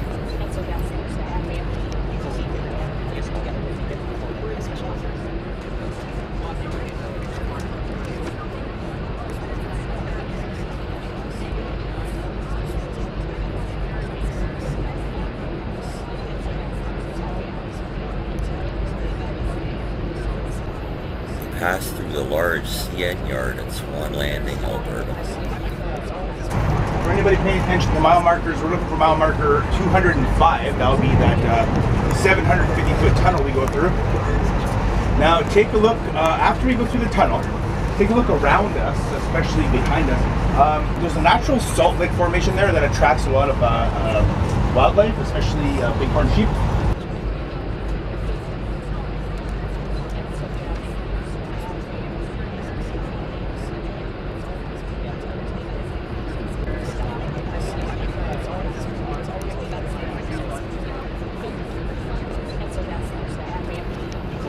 Now enter the 750-foot tunnel that marks the entrance to Jasper National Park. Jasper, along with Banff to the south, are two of Canada's most famous national parks.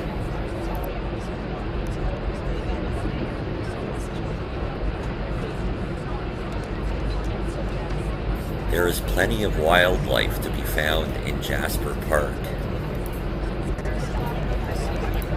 such as bighorn sheep, herds of elk, bald eagles, and even bear.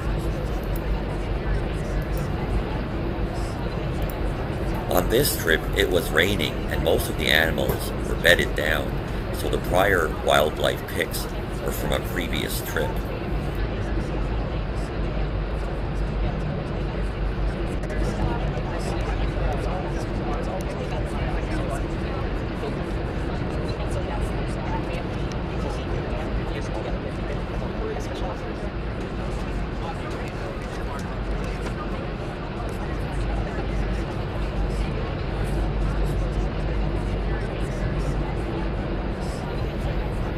This particular mountain is known as Roche à Perdrix.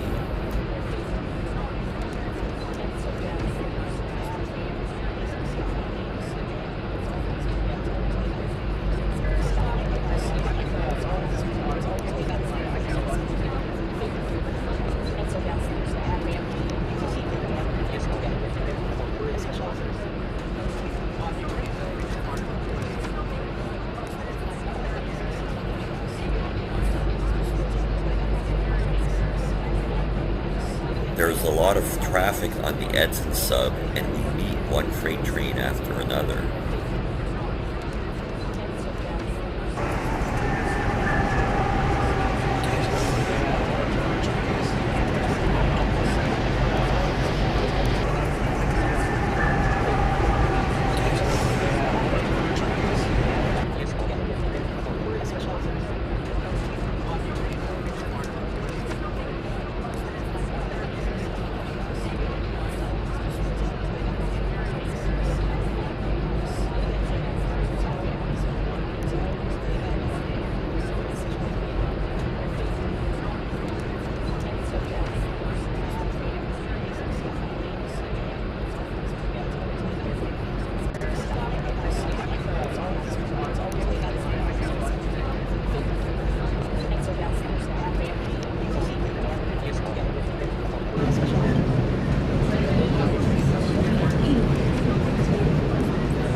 There's still a lot of traffic and our train slows into a siding. Fortunately, we are stopped at a scenic location. This is Roche Miette. The spire of Roche Miette is 7,598 feet high.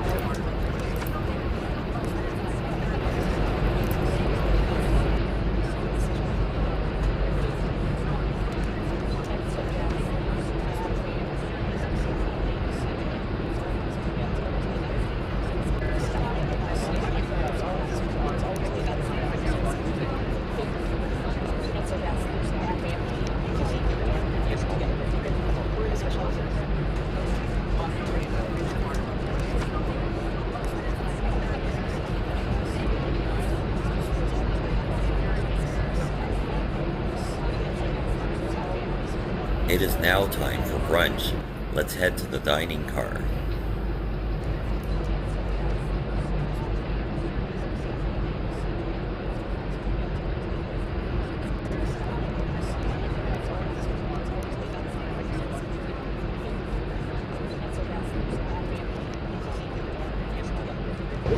Brunch on the Canadian. Toast and a club soda as our appetizer. And for brunch main course, eggs Benedict and the transcontinental. And for dessert, dairy-free brownie. Yeah, the omelet is a separate.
cross the Snaring River at Henry House, Alberta.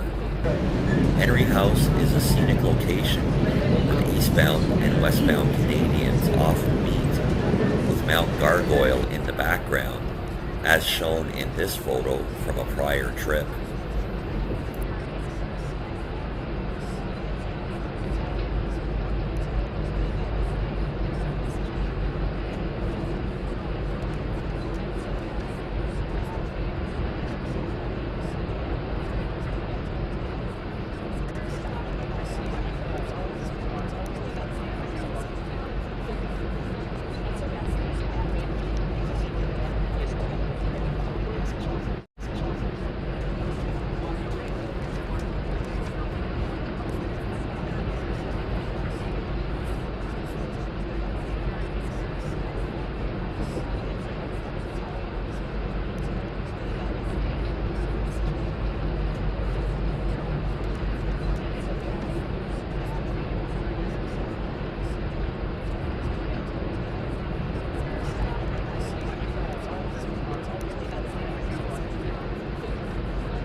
Our train goes through a series of rock cuts at English, Alberta, just east of Jasper.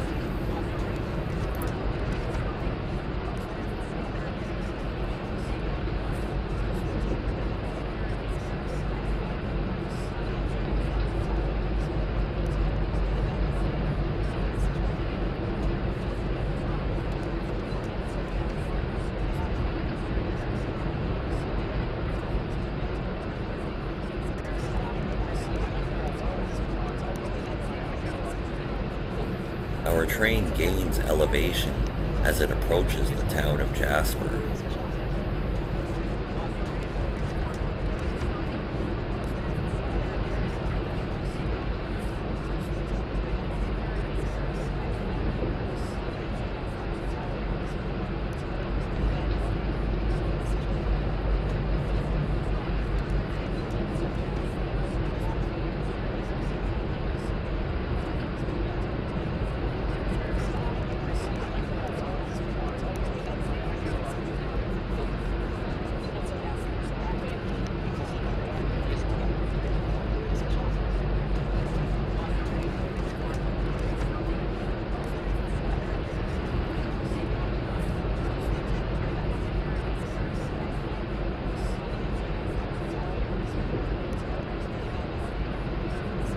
To have fun to the Suburban Background Trail system and in the world famous Columbia ice field in the summer.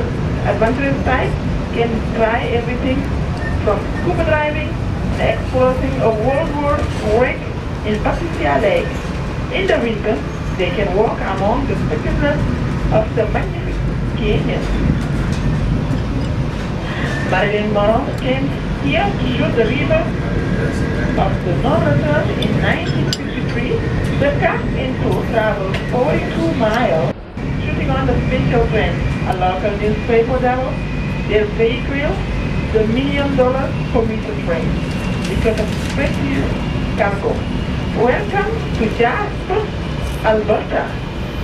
On our way into Jasper, we pass an AEI scanner, which is a radio frequency ID scanner used to track railroad cars.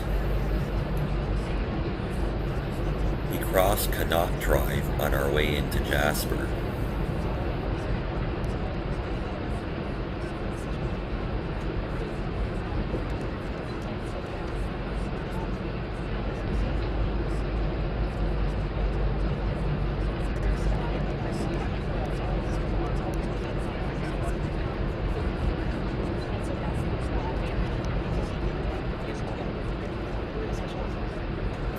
Our train arrives at the Jasper CN yard.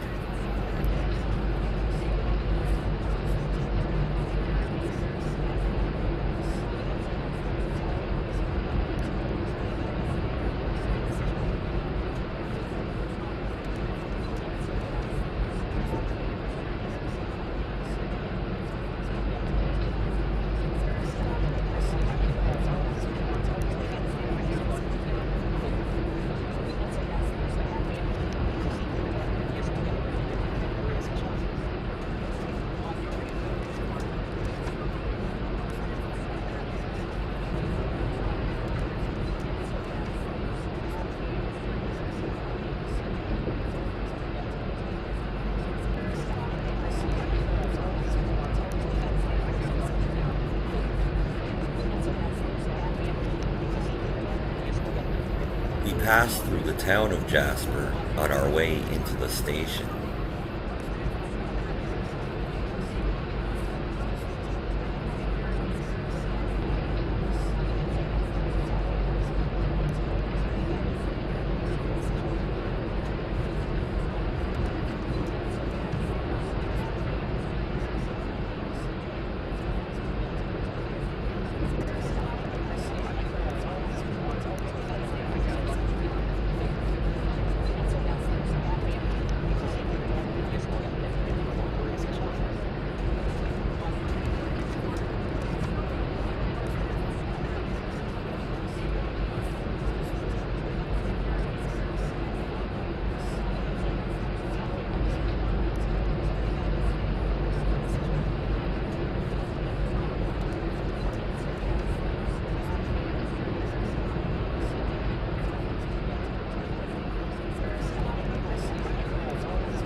building with the 4 peaked roofs is the Astoria Hotel, which my wife and I often use when we stay in Jasper.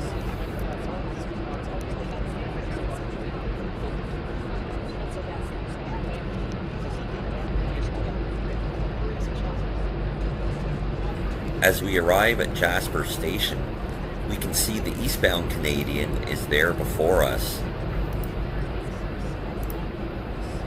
Our train has to wait for the Eastbound train to finish boarding before we can detrain.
Its station work complete, the Eastbound Canadian has now departed, and our train has now arrived at the Jasper Via Rail station.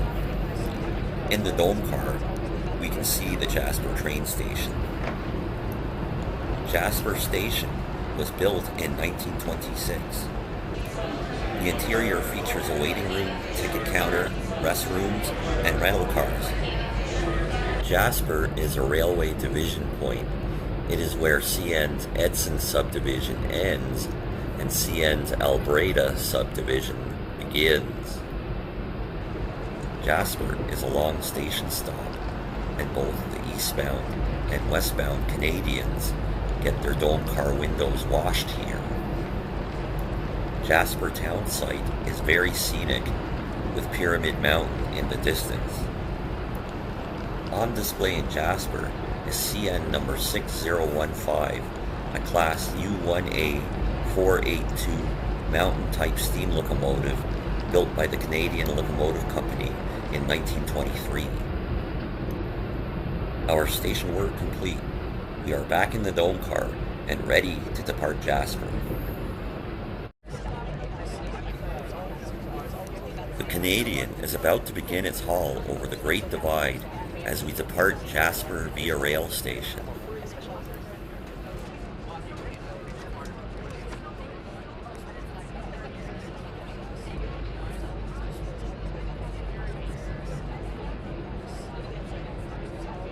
Now, can't see it too much, but right on top of Whistler's Mountain over here is Lookout Peak. You're going to see a gondola on the side here when we kind of head past. And anything else, I will come yell at you, because that's the only time I get to yell at you.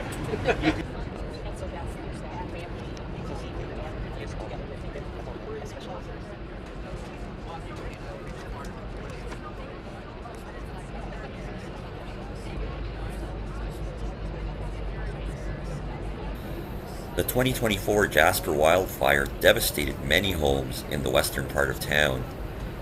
It's good to see them being rebuilt and people getting their lives back.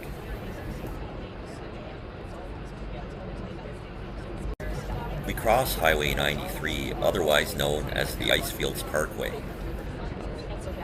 From Jasper Via Rail Station, it's possible to pick up a rental car and take the scenic Icefields Parkway to visit Banff National Park, as well as the Chateau Lake Louise and its namesake scenic lake,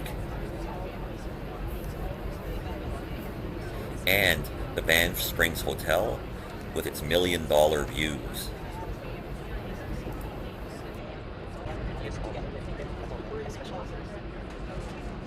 Our train is traveling through the Yellowhead Pass CN's line over the Continental Divide. We continue our climb to Yellowhead, Fitzwilliam, Moose Lake, and Mount Robeson.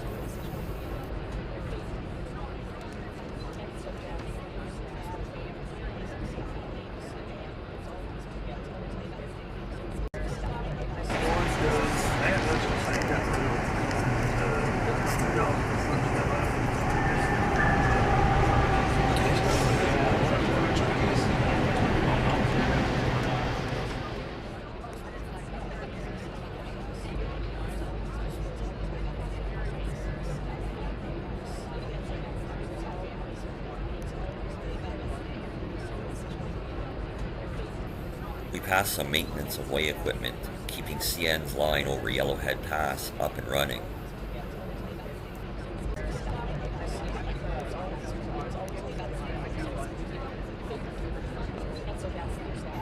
Our train crosses the Continental Divide. On one side of the mountain chain, the rivers flow down to the Atlantic. On the other, they flow down to the Pacific.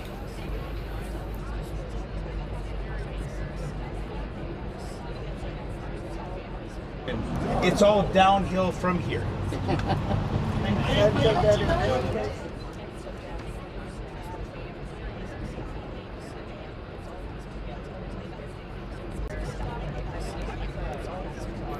Leaving Jasper, we're again treated to a champagne and hors d'oeuvres reception. We are traveling on CN's Alberta subdivision and approaching a tunnel at Geikie, Alberta.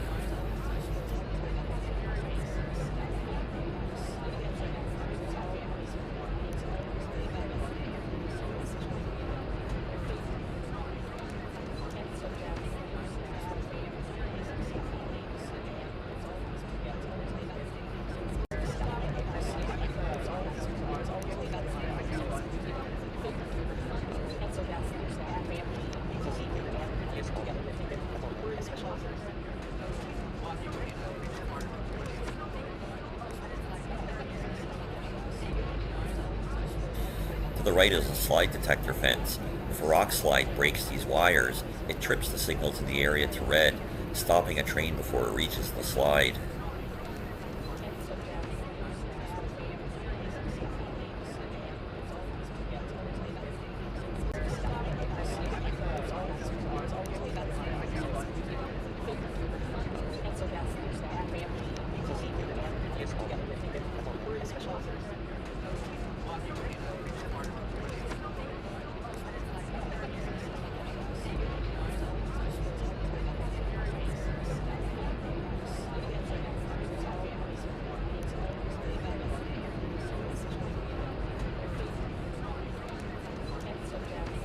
After crossing the Continental Divide, our train travels along Yellowhead Lake.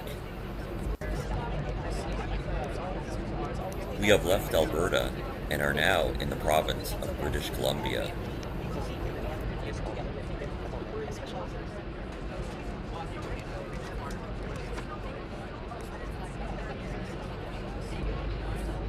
Across Yellowhead Lake lies Mount Fitzwilliam.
We continue our journey through the majestic Rocky Mountains of British Columbia.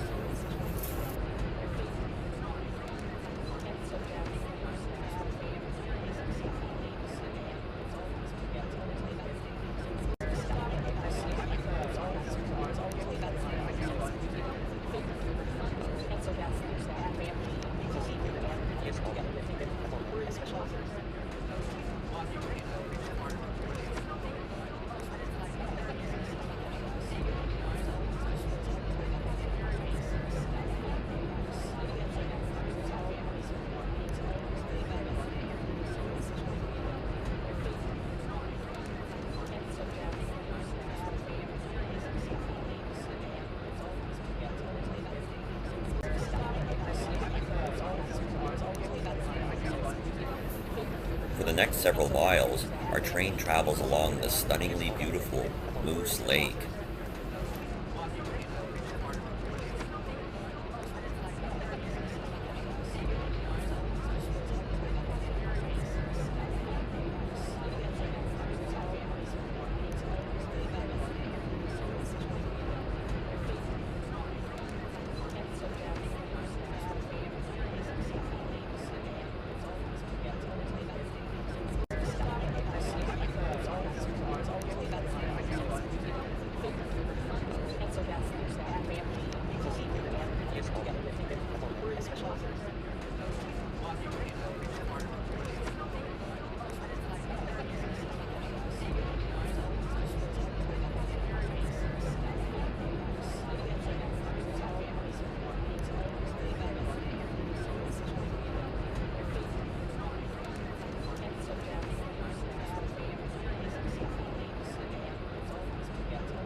At this particular moment, rain was washing off the front windows of the dome car, so the prior photo of the train rounding a curve at Moose Lake was taken on a previous trip.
We are approaching the west end of Moose Lake.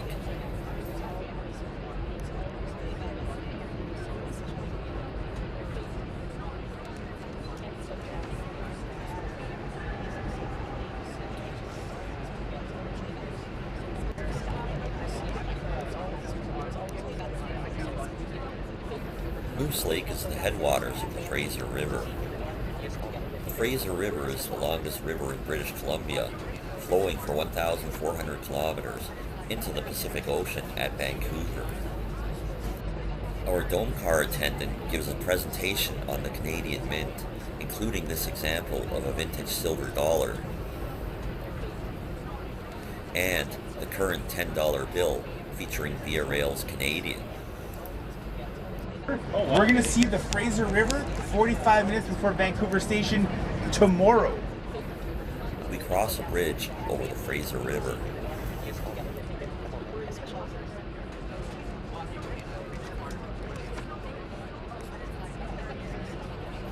We're now in Mount Robeson Provincial Park as we descend the Yellowhead Pass.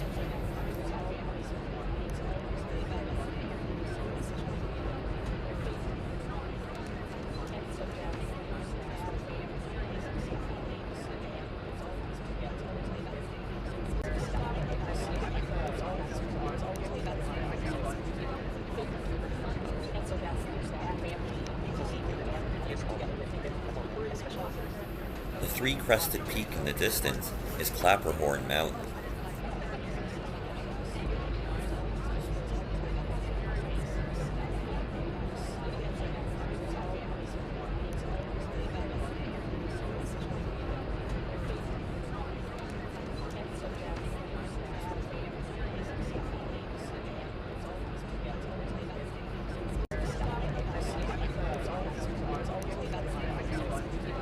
The scenery is breathtaking as we continue our journey through Mount Robeson Provincial Park.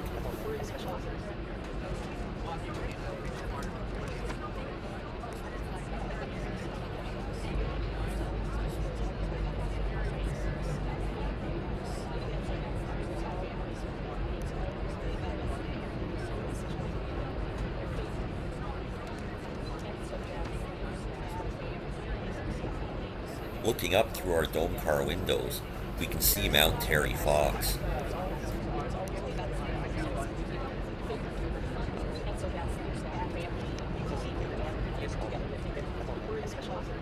We are fast approaching one of the scenic highlights of our trip, Mount Robeson, highest peak in the Canadian Rockies. Yeah, so folks, Mount Robeson is right there.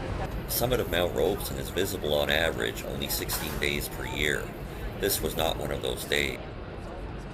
Mount Robeson is 12,972 feet in height. Even with its summit hidden in the clouds, Mount Robeson still makes for an impressive photo. However, that being said, here is a photo of Mount Robeson with its summit visible that was taken on a prior trip.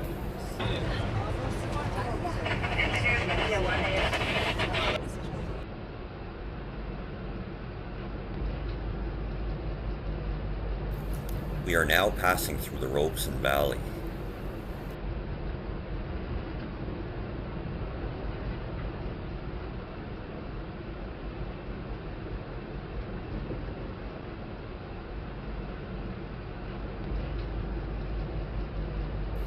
Our train passes through a small tunnel west of Mount Robeson.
We are at Red Pass Junction where the CN line splits into two routes. The track below goes to Prince Rupert, BC, and we are on the line going to Vancouver.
We continue our journey through the Robeson Valley.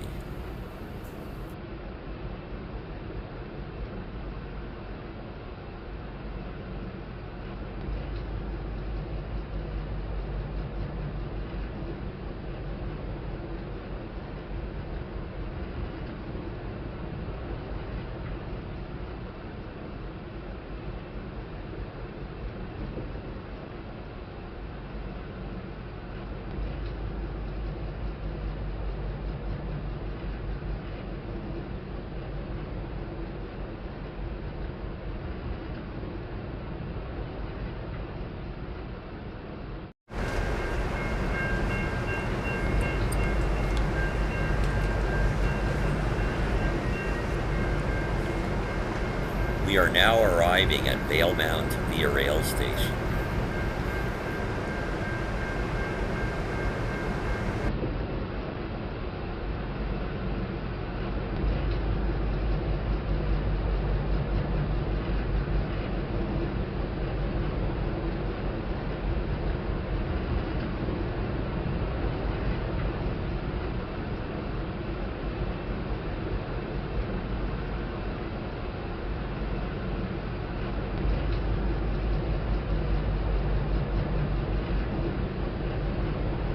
The Valemount Hotel and Log and Rail Bar dates to the early 1900s.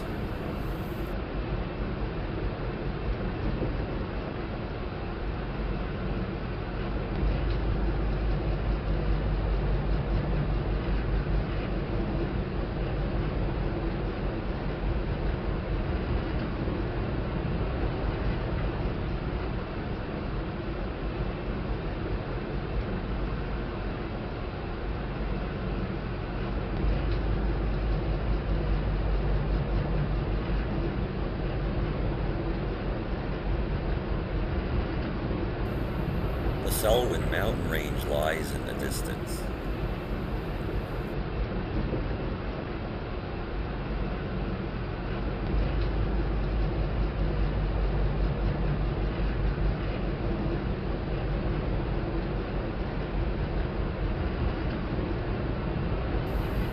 There's an old CN caboose on display in the town of Valemount.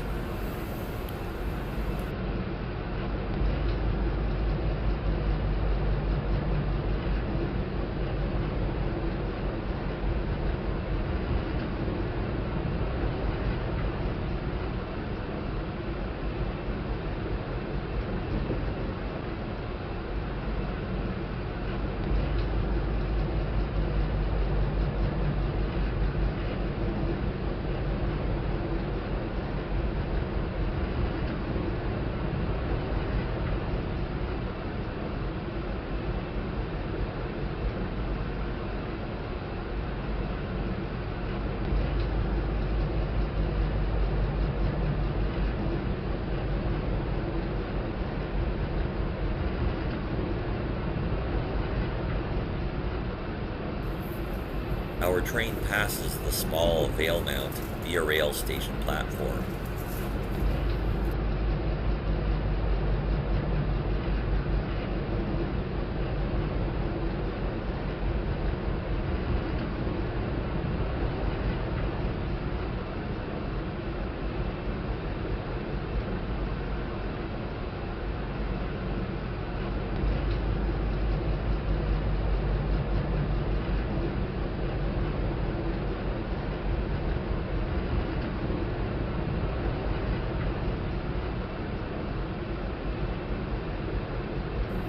Valemount has the feel of an old western town.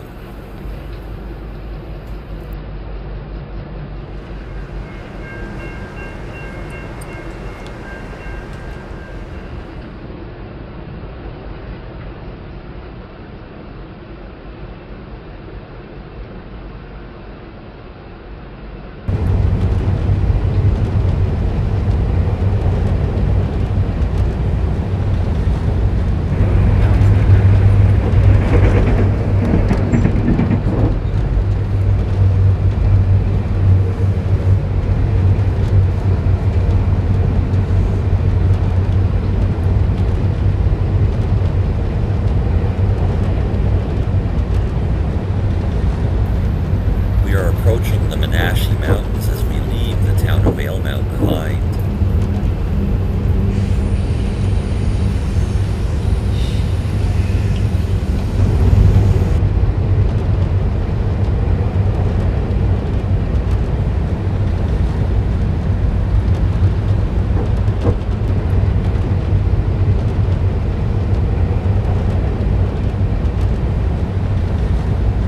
We pass the Rocky Mountaineer, a high-priced tour train that operates through the Canadian Rockies. The Rocky Mountaineer is a seasonal, regional tour train, unlike Via Rail's Canadian, which provides an essential year-round service to towns and cities across Canada.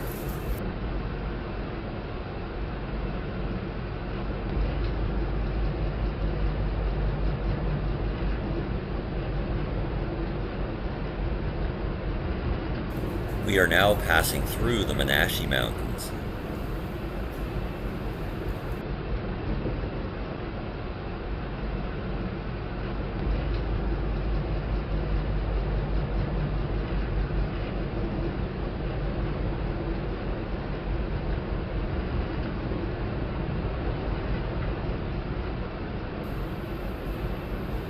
Our train travels along the Canoe River.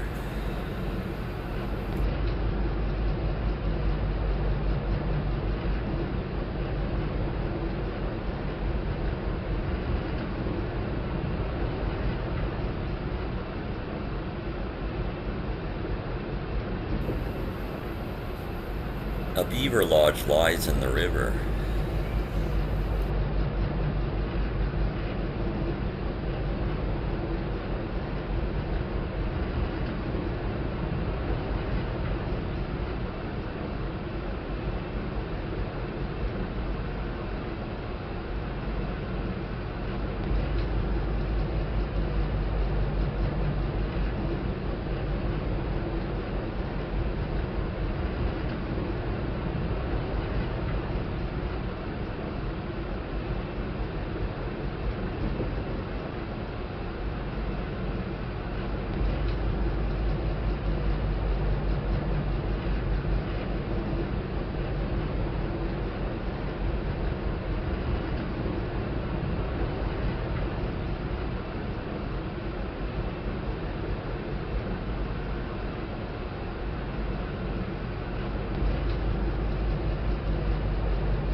It is now first call for dinner. Let's head to the dining car. Last dinner on the Canadian.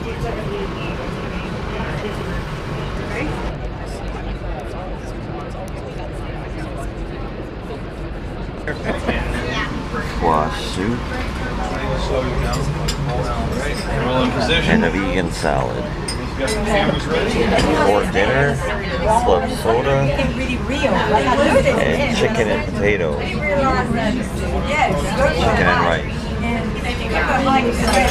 Order a carrot caramel cheesecake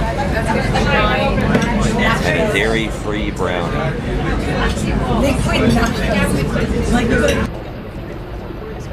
While in the diner, we pass the 300 feet high Pyramid Falls.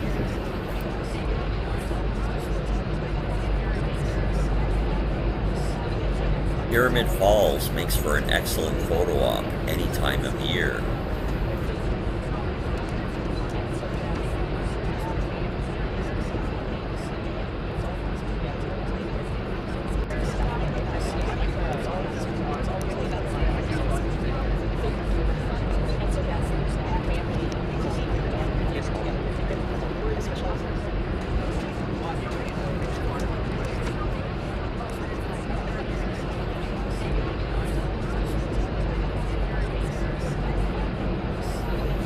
Our train is arriving in Blue River, British Columbia.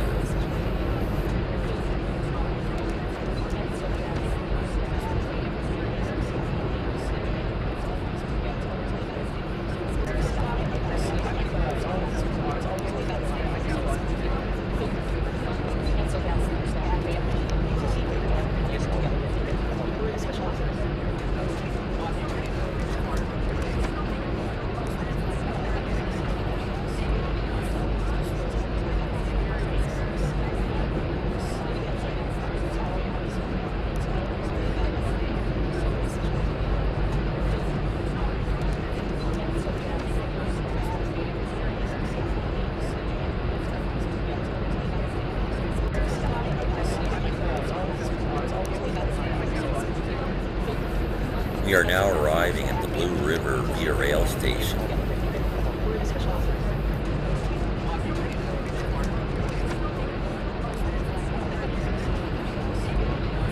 There is a large CN yard at Blue River.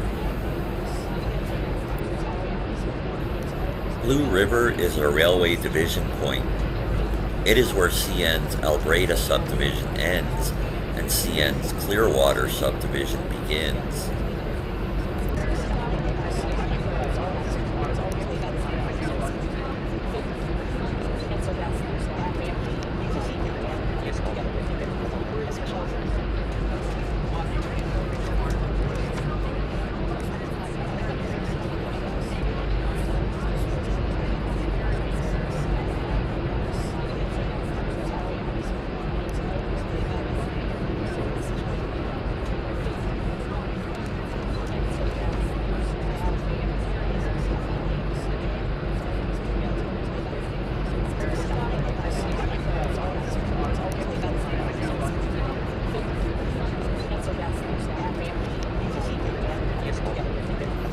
We pass a Jordan spreader snowplow.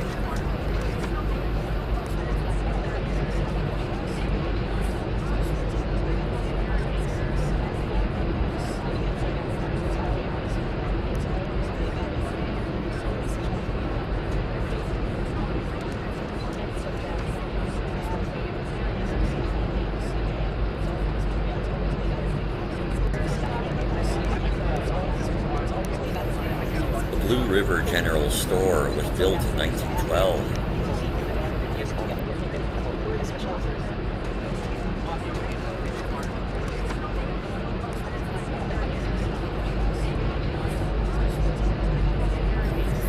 We pass a cut of ballast cars.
There's a lot of traffic and we need a CN freight train.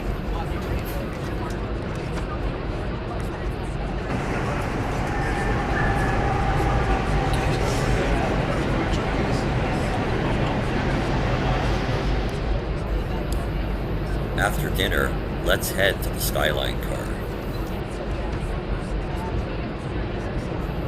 Our train crosses the North Thompson River.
Our train again crosses the North Thompson River.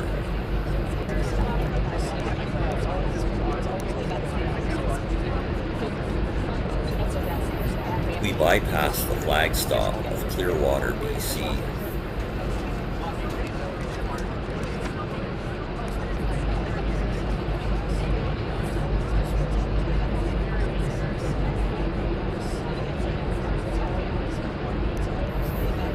Our train is now traveling along the North Thompson River.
Our journey through the Thompson River Valley.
pic of the Thompson River Valley was taken from an old Via Rail panorama coach on a previous trip on the Canadian. We are heading toward our next stop of Kamloops, British Columbia.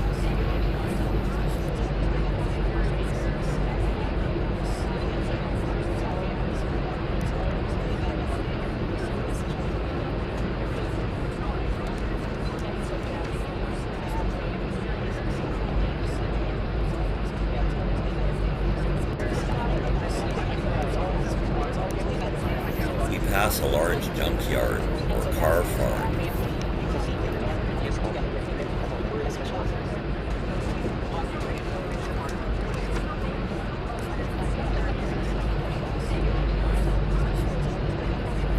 We also pass a lumber mill on our way into Kamloops.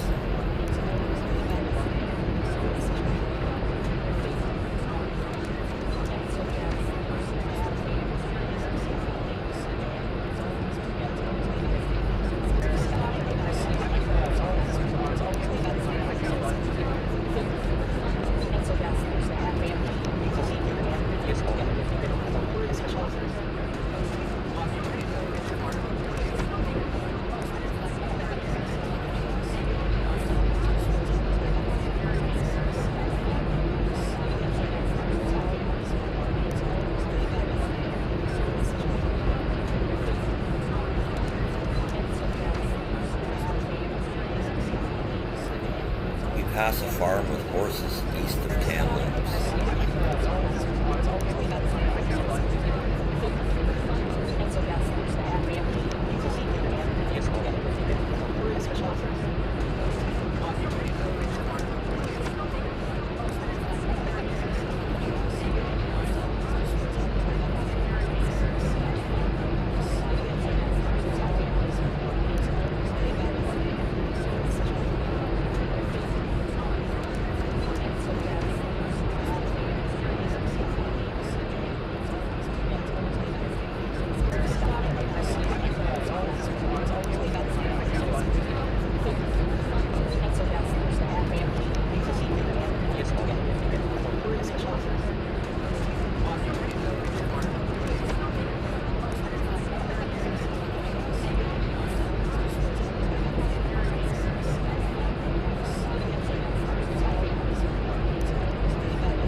It is dusk as we enter the city of Kamloops, BC.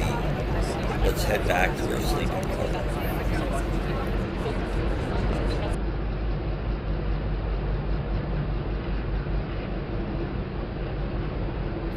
We pass through the large CN yard at Kamloops, BC.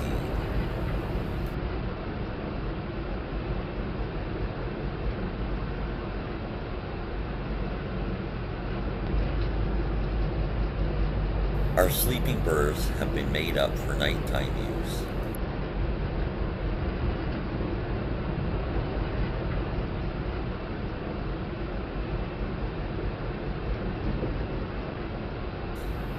We are now arriving at Kamloops North via rail station. Kamloops North Station originally opened as Kamloops Junction in 1912. Kamloops is a railway division point. It is where CN's Clearwater subdivision ends and CN's Ashcroft subdivision begins.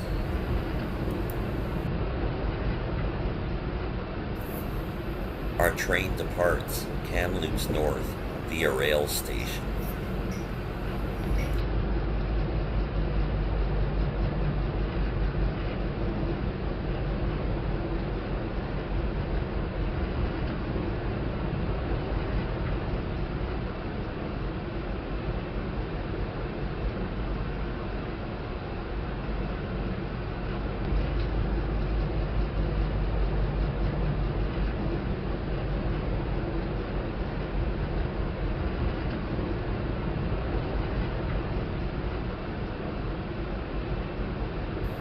Tonight, our train will pass Kamloops Lake, cross the Fraser River at Cisco, BC. We'll pass Hell's Gate Canyon, narrowest and fastest flowing part of the Fraser River, and we'll pass through the Fraser Canyon at Yale, BC.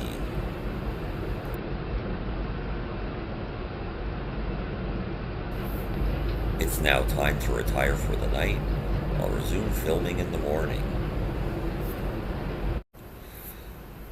One of the things I often get asked when planning one of my trips is, how much does it cost? And probably the best way to explain that is to show you or take you to Via Rail's website. And one of the best ways to get a discount in sleeper class, if you want to travel in sleeper class on Via Rail, is to get one of the, what VIA calls the Sleeper Plus class deals. These work very similar to seat sales on an airline, where about a month or maybe a few months before the actual trip date comes up, Via Rail will sell off unsold berths and rooms at discounted prices, at up to about 40 to 50% off.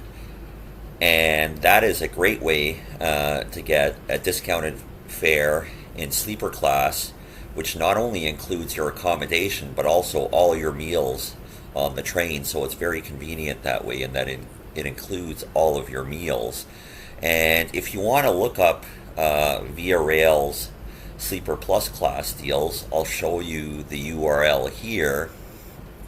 And on this trip, we are traveling in berth accommodation, which is the cheapest type of sleeping accommodation.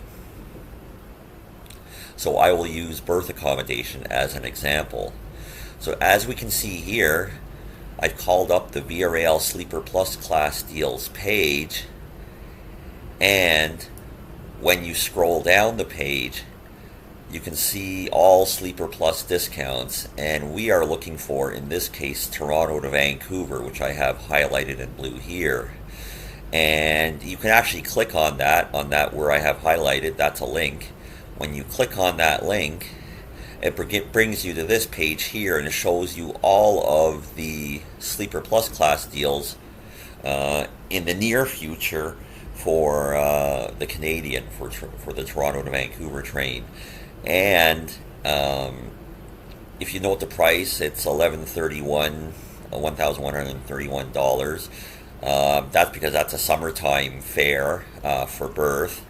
You can get it cheaper if you travel in the off season or the shoulder season, and which is what we did. We traveled in the spring, late spring, almost early summer, and we got it. You can get deals cheaper than that. So if you want to find, it shows you, for example, August 23rd, $1,131. But if you want to look for lower prices, what you can do is you can actually click on the book now under the August 23rd, that little square here, or rectangle. You click on that, and that'll bring you to this page, and it shows you the details for the August 23rd tip, for the August 23rd trip for $1,131 in berth. Now, instead of booking this trip, if you notice at the top of the screen here, I have different dates I can select. Like it says August 23rd, $1,131, and August 24th not available. Well, I can scroll left and right looking for different dates. And if I scroll over, say, to February the 7th, 2027, it has trips starting at $514. Now beware, that's for economy class. But when you click on that February 7th, I click on that February 7th tab at the top, and it brings me to these pull-down menus down here. Economy class starting at $514, and it has Sleeper Plus class starting at $885. That's $885 per person, Toronto to Vancouver on the train for 5 days, including all meals and sleeper accommodations, which is a really good price. It's far cheaper than driving across. And if you were to get a rental car and pay for gas, food, and hotels, you'd be paying a lot more than that. And like I say, yeah, $885 is a really good price. Now, if you want to see the types of sleeper accommodations available starting at that price, you click on the pull-down menu where it says starting at $885, and that brings you to this page where it opens up like kind of like a pop-up window, and I can see that the berth discounted fare is the $885 fare, and it has pictures of the berths made up for nighttime use and daytime use, and it tells you all about the accommodations. And that is how you get the discounted or the Sleeper Plus class day fare for whatever particular date you want using Via Rail's website. And so yeah, like I said, $885 is a really good fare per person for 2 people. You know, it would be $1,700 and change, which is really compares favorably to a rental car. When you get a rental car and have to pay for that plus hotels, gas, and food, and especially if you're going one way, but even if you're going round trip, a rental car plus hotels, gas, and food will most definitely cost a lot more than that. So like I said, $885, that's a great price for sleeping accommodations and meals for a 5-day trip for Toronto to Vancouver. And if you wanted to continue booking that, you would just hit the select button there, and it would bring you to other pages where you fill in your passenger information. If you want to make a service request, you can make that at the time of booking. You can also call Via Rail. At this point, what I did was I looked up the prices and I called Via Rail at their 1-800 number. I'll give the number on the screen here. And you can call Via Rail, and the agent will help step you through the booking process online if you need assistance, or they can even book it for you. So hopefully that helps. Once again, $885 per person for a 5-day trip, Toronto to Vancouver, in a sleeping car with sleeping accommodations and all meals included. Hope that helps, and I look forward to riding the train again, and I will definitely be looking up the Via Rail Sleeper Plus class deals. Good morning. It is now day 5 and the last day of our transcontinental journey on Via Rail's Canadian. We are currently west of Hope, British Columbia. Last night we traversed CN's Ashcroft subdivision from Kamloops to Boston Bar, BC.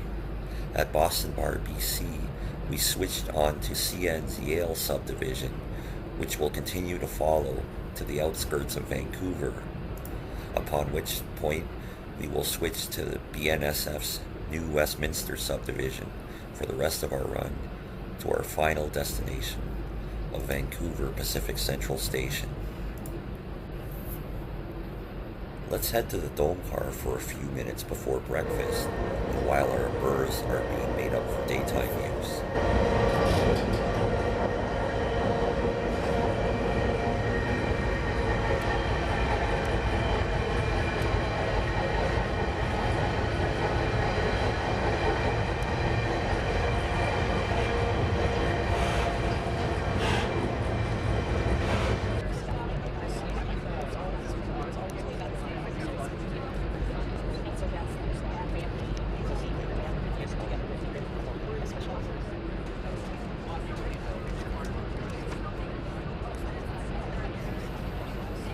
So we are traveling along the Fraser River west of Hope, BC.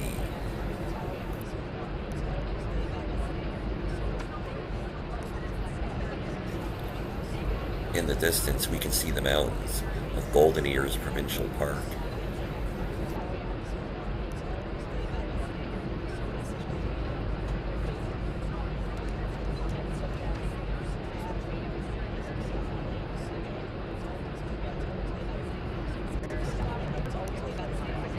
These are the coast mountains of the lower mainland region of British Columbia.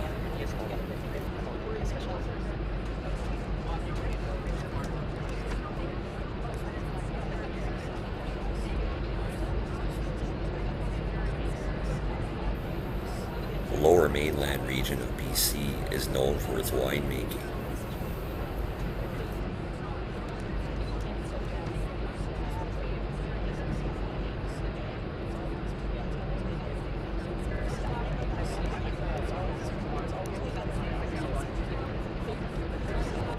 This is Mount Baker, located across the border in Washington State. Mount Baker is a 10,781-foot volcano in the Cascade Mountains. It's so big, we can see it from Canada.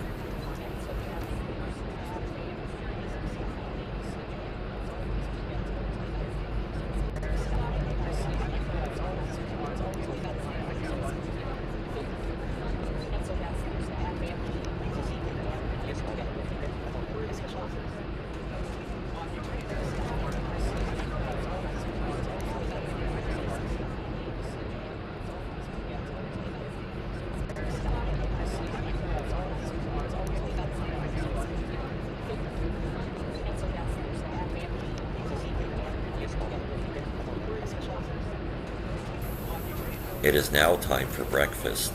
Let's head to the dining car. Breakfast time and last meal on the Canadian. It's the unknown.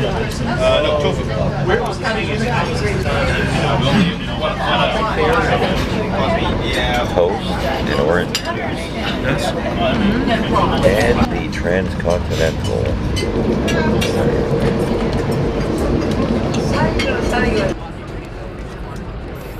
This is the SS San Mateo, an old derelict ferry. We are heading towards Surrey, BC.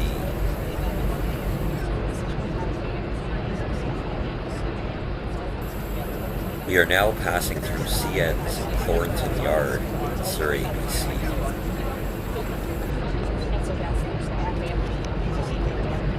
Thornton Yard is named after Sir Henry Thornton, president of the Canadian National Railways from 1922 to 1932. Surrey, BC is part of the greater Metro Vancouver area.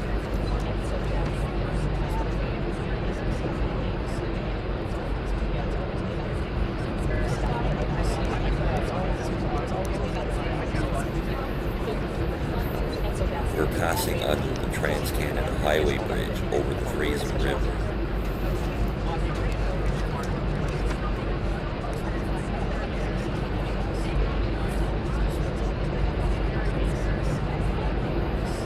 There's a lot of traffic in Thornton Yard, and we meet a BNSF as well as a CN Freight.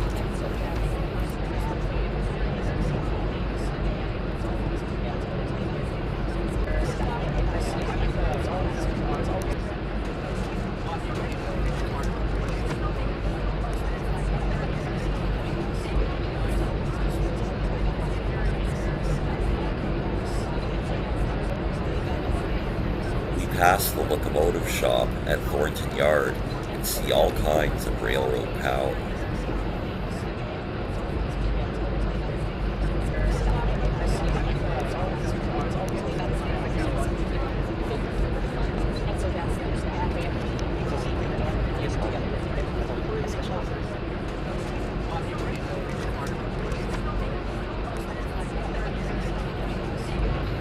We see a CN GP9 plus some slugs or boosters in tow. These have no prime movers. Their traction motors are powered by the lead locomotive. We also see a rare CN-840CM with a full-width car body.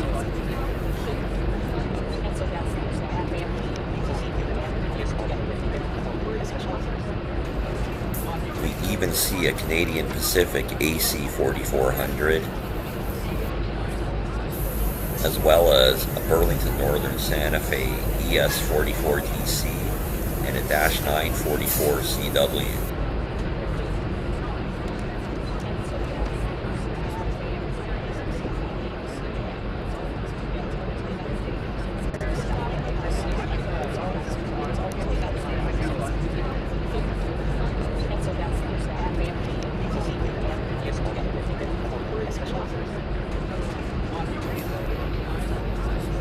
This is the Smallwood Sawmill.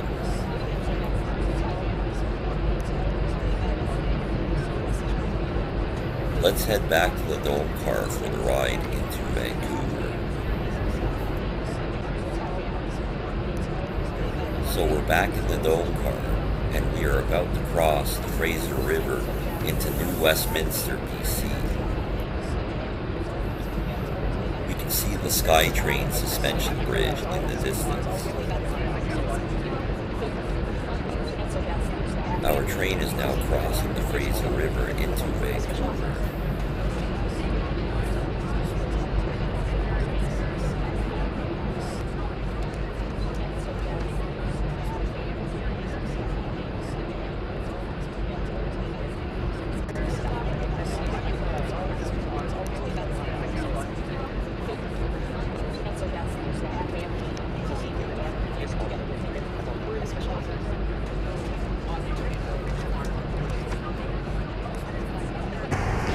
So as you can see, folks, the old Petula Bridge is getting torn down at this point.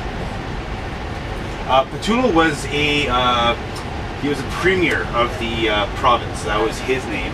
Then we have the SkyTrain Bridge on the other side there.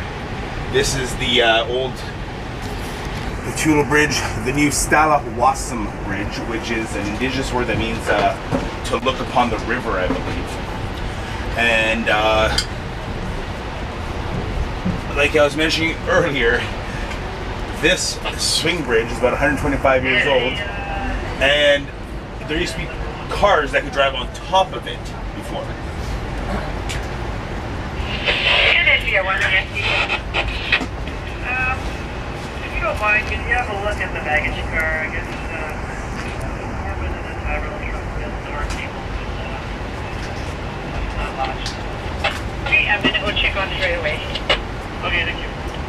So, Stala Wasam, you can see it spelt there. Now, a lot of indigenous languages were never written down, so they had to figure a way of writing it. So sometimes you'll see kind of a backwards, almost A-looking structure and stuff like that. So, but as my understanding, Stala Wasam. And of course, the Fraser River looking very different than when we left it at Moose Lake yesterday.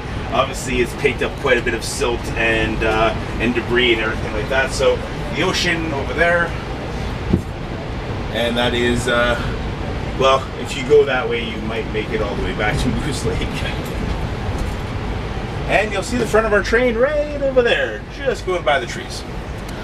That's about 2,000 feet of train for you. 1,400 tons. Hey folks, so this is the Fraser River. We crossed it the last time. We saw the unofficial starting yesterday at Moose Lake. All the way.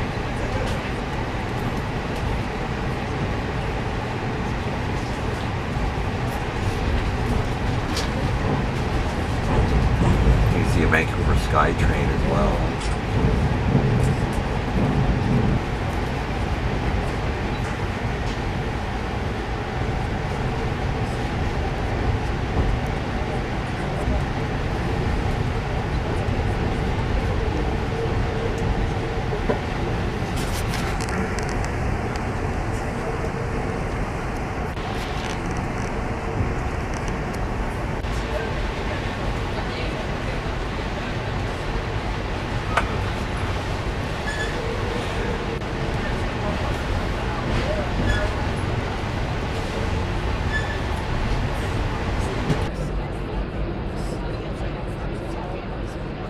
We are now in New Westminster, British Columbia.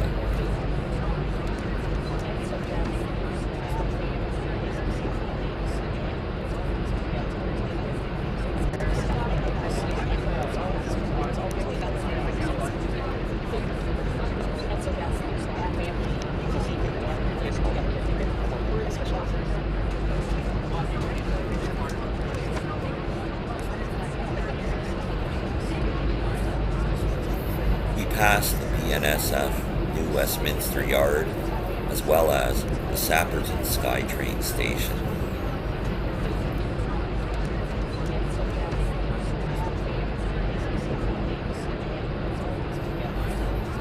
We meet an Amtrak Cascades train bound for Seattle.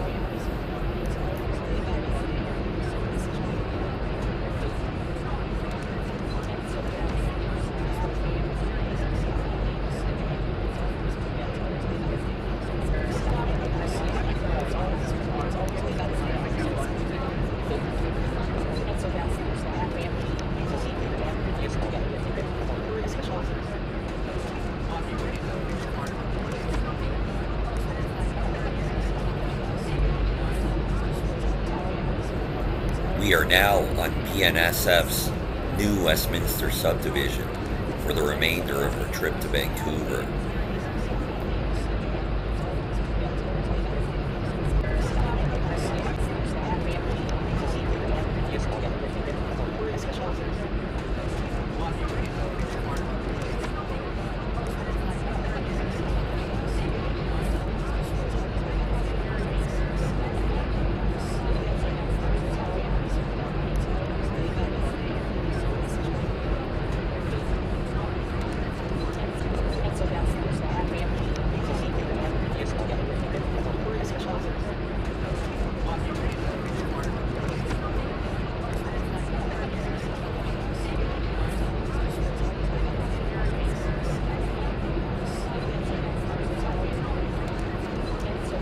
We are heading into downtown Vancouver.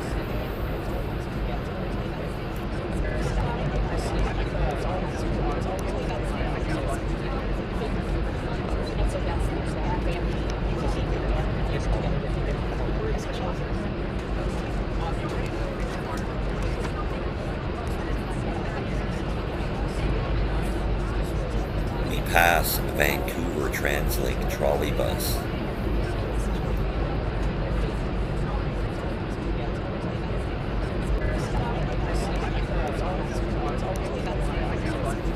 Our train enters a trench shared with the SkyTrain right-of-way.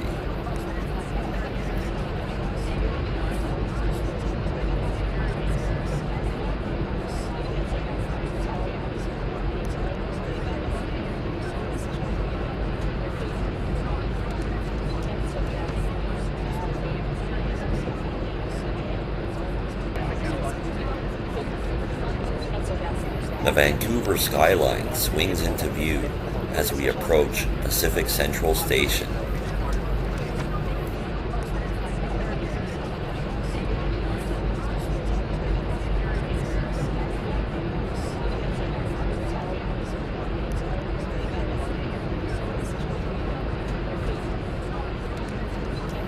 The Rocky Mountaineers Vancouver Station lies to the right of our train.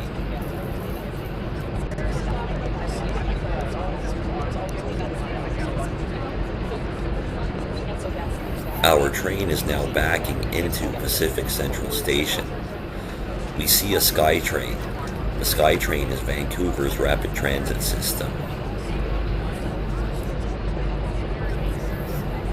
This is the wash track at Via's Vancouver Maintenance Center. Like a car wash, but for trains.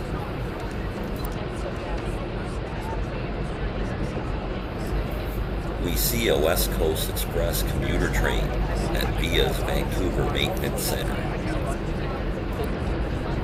Let's head back to our sleeping berth section before we arrive at Pacific Central Station.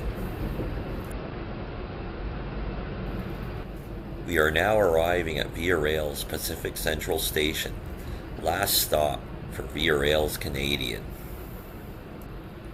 What a great trip it has been. Time to pack up, detrain, and leave our comfy berth and home for the last 5 days. Okay, have a good trip, folks. Yeah, you too.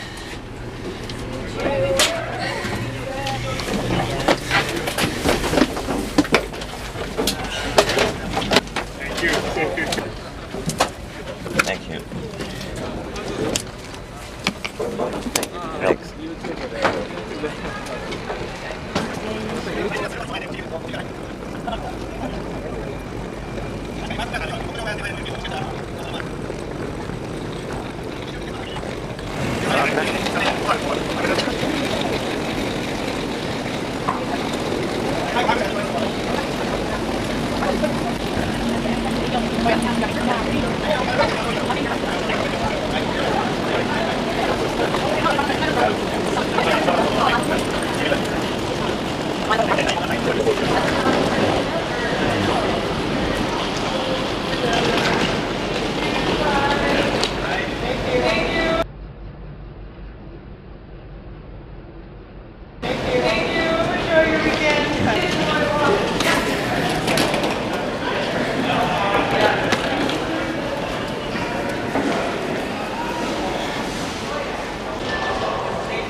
This is Vancouver Pacific Central Station's main hall.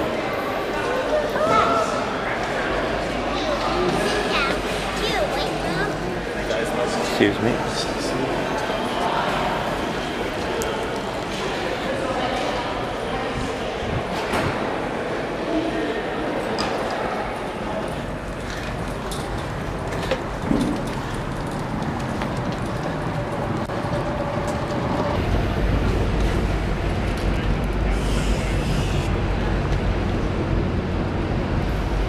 Our cab is waiting outside.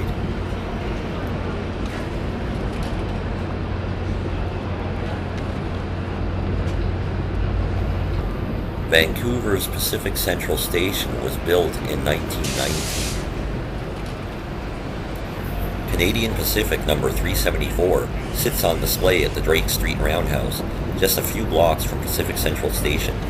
This was the first locomotive to bring a passenger train into Vancouver in 1886. This concludes Part 1. Our Great Canadian Train Adventure continues in Part 2, Vancouver Island by ferry, car, and tour train. That concludes this video.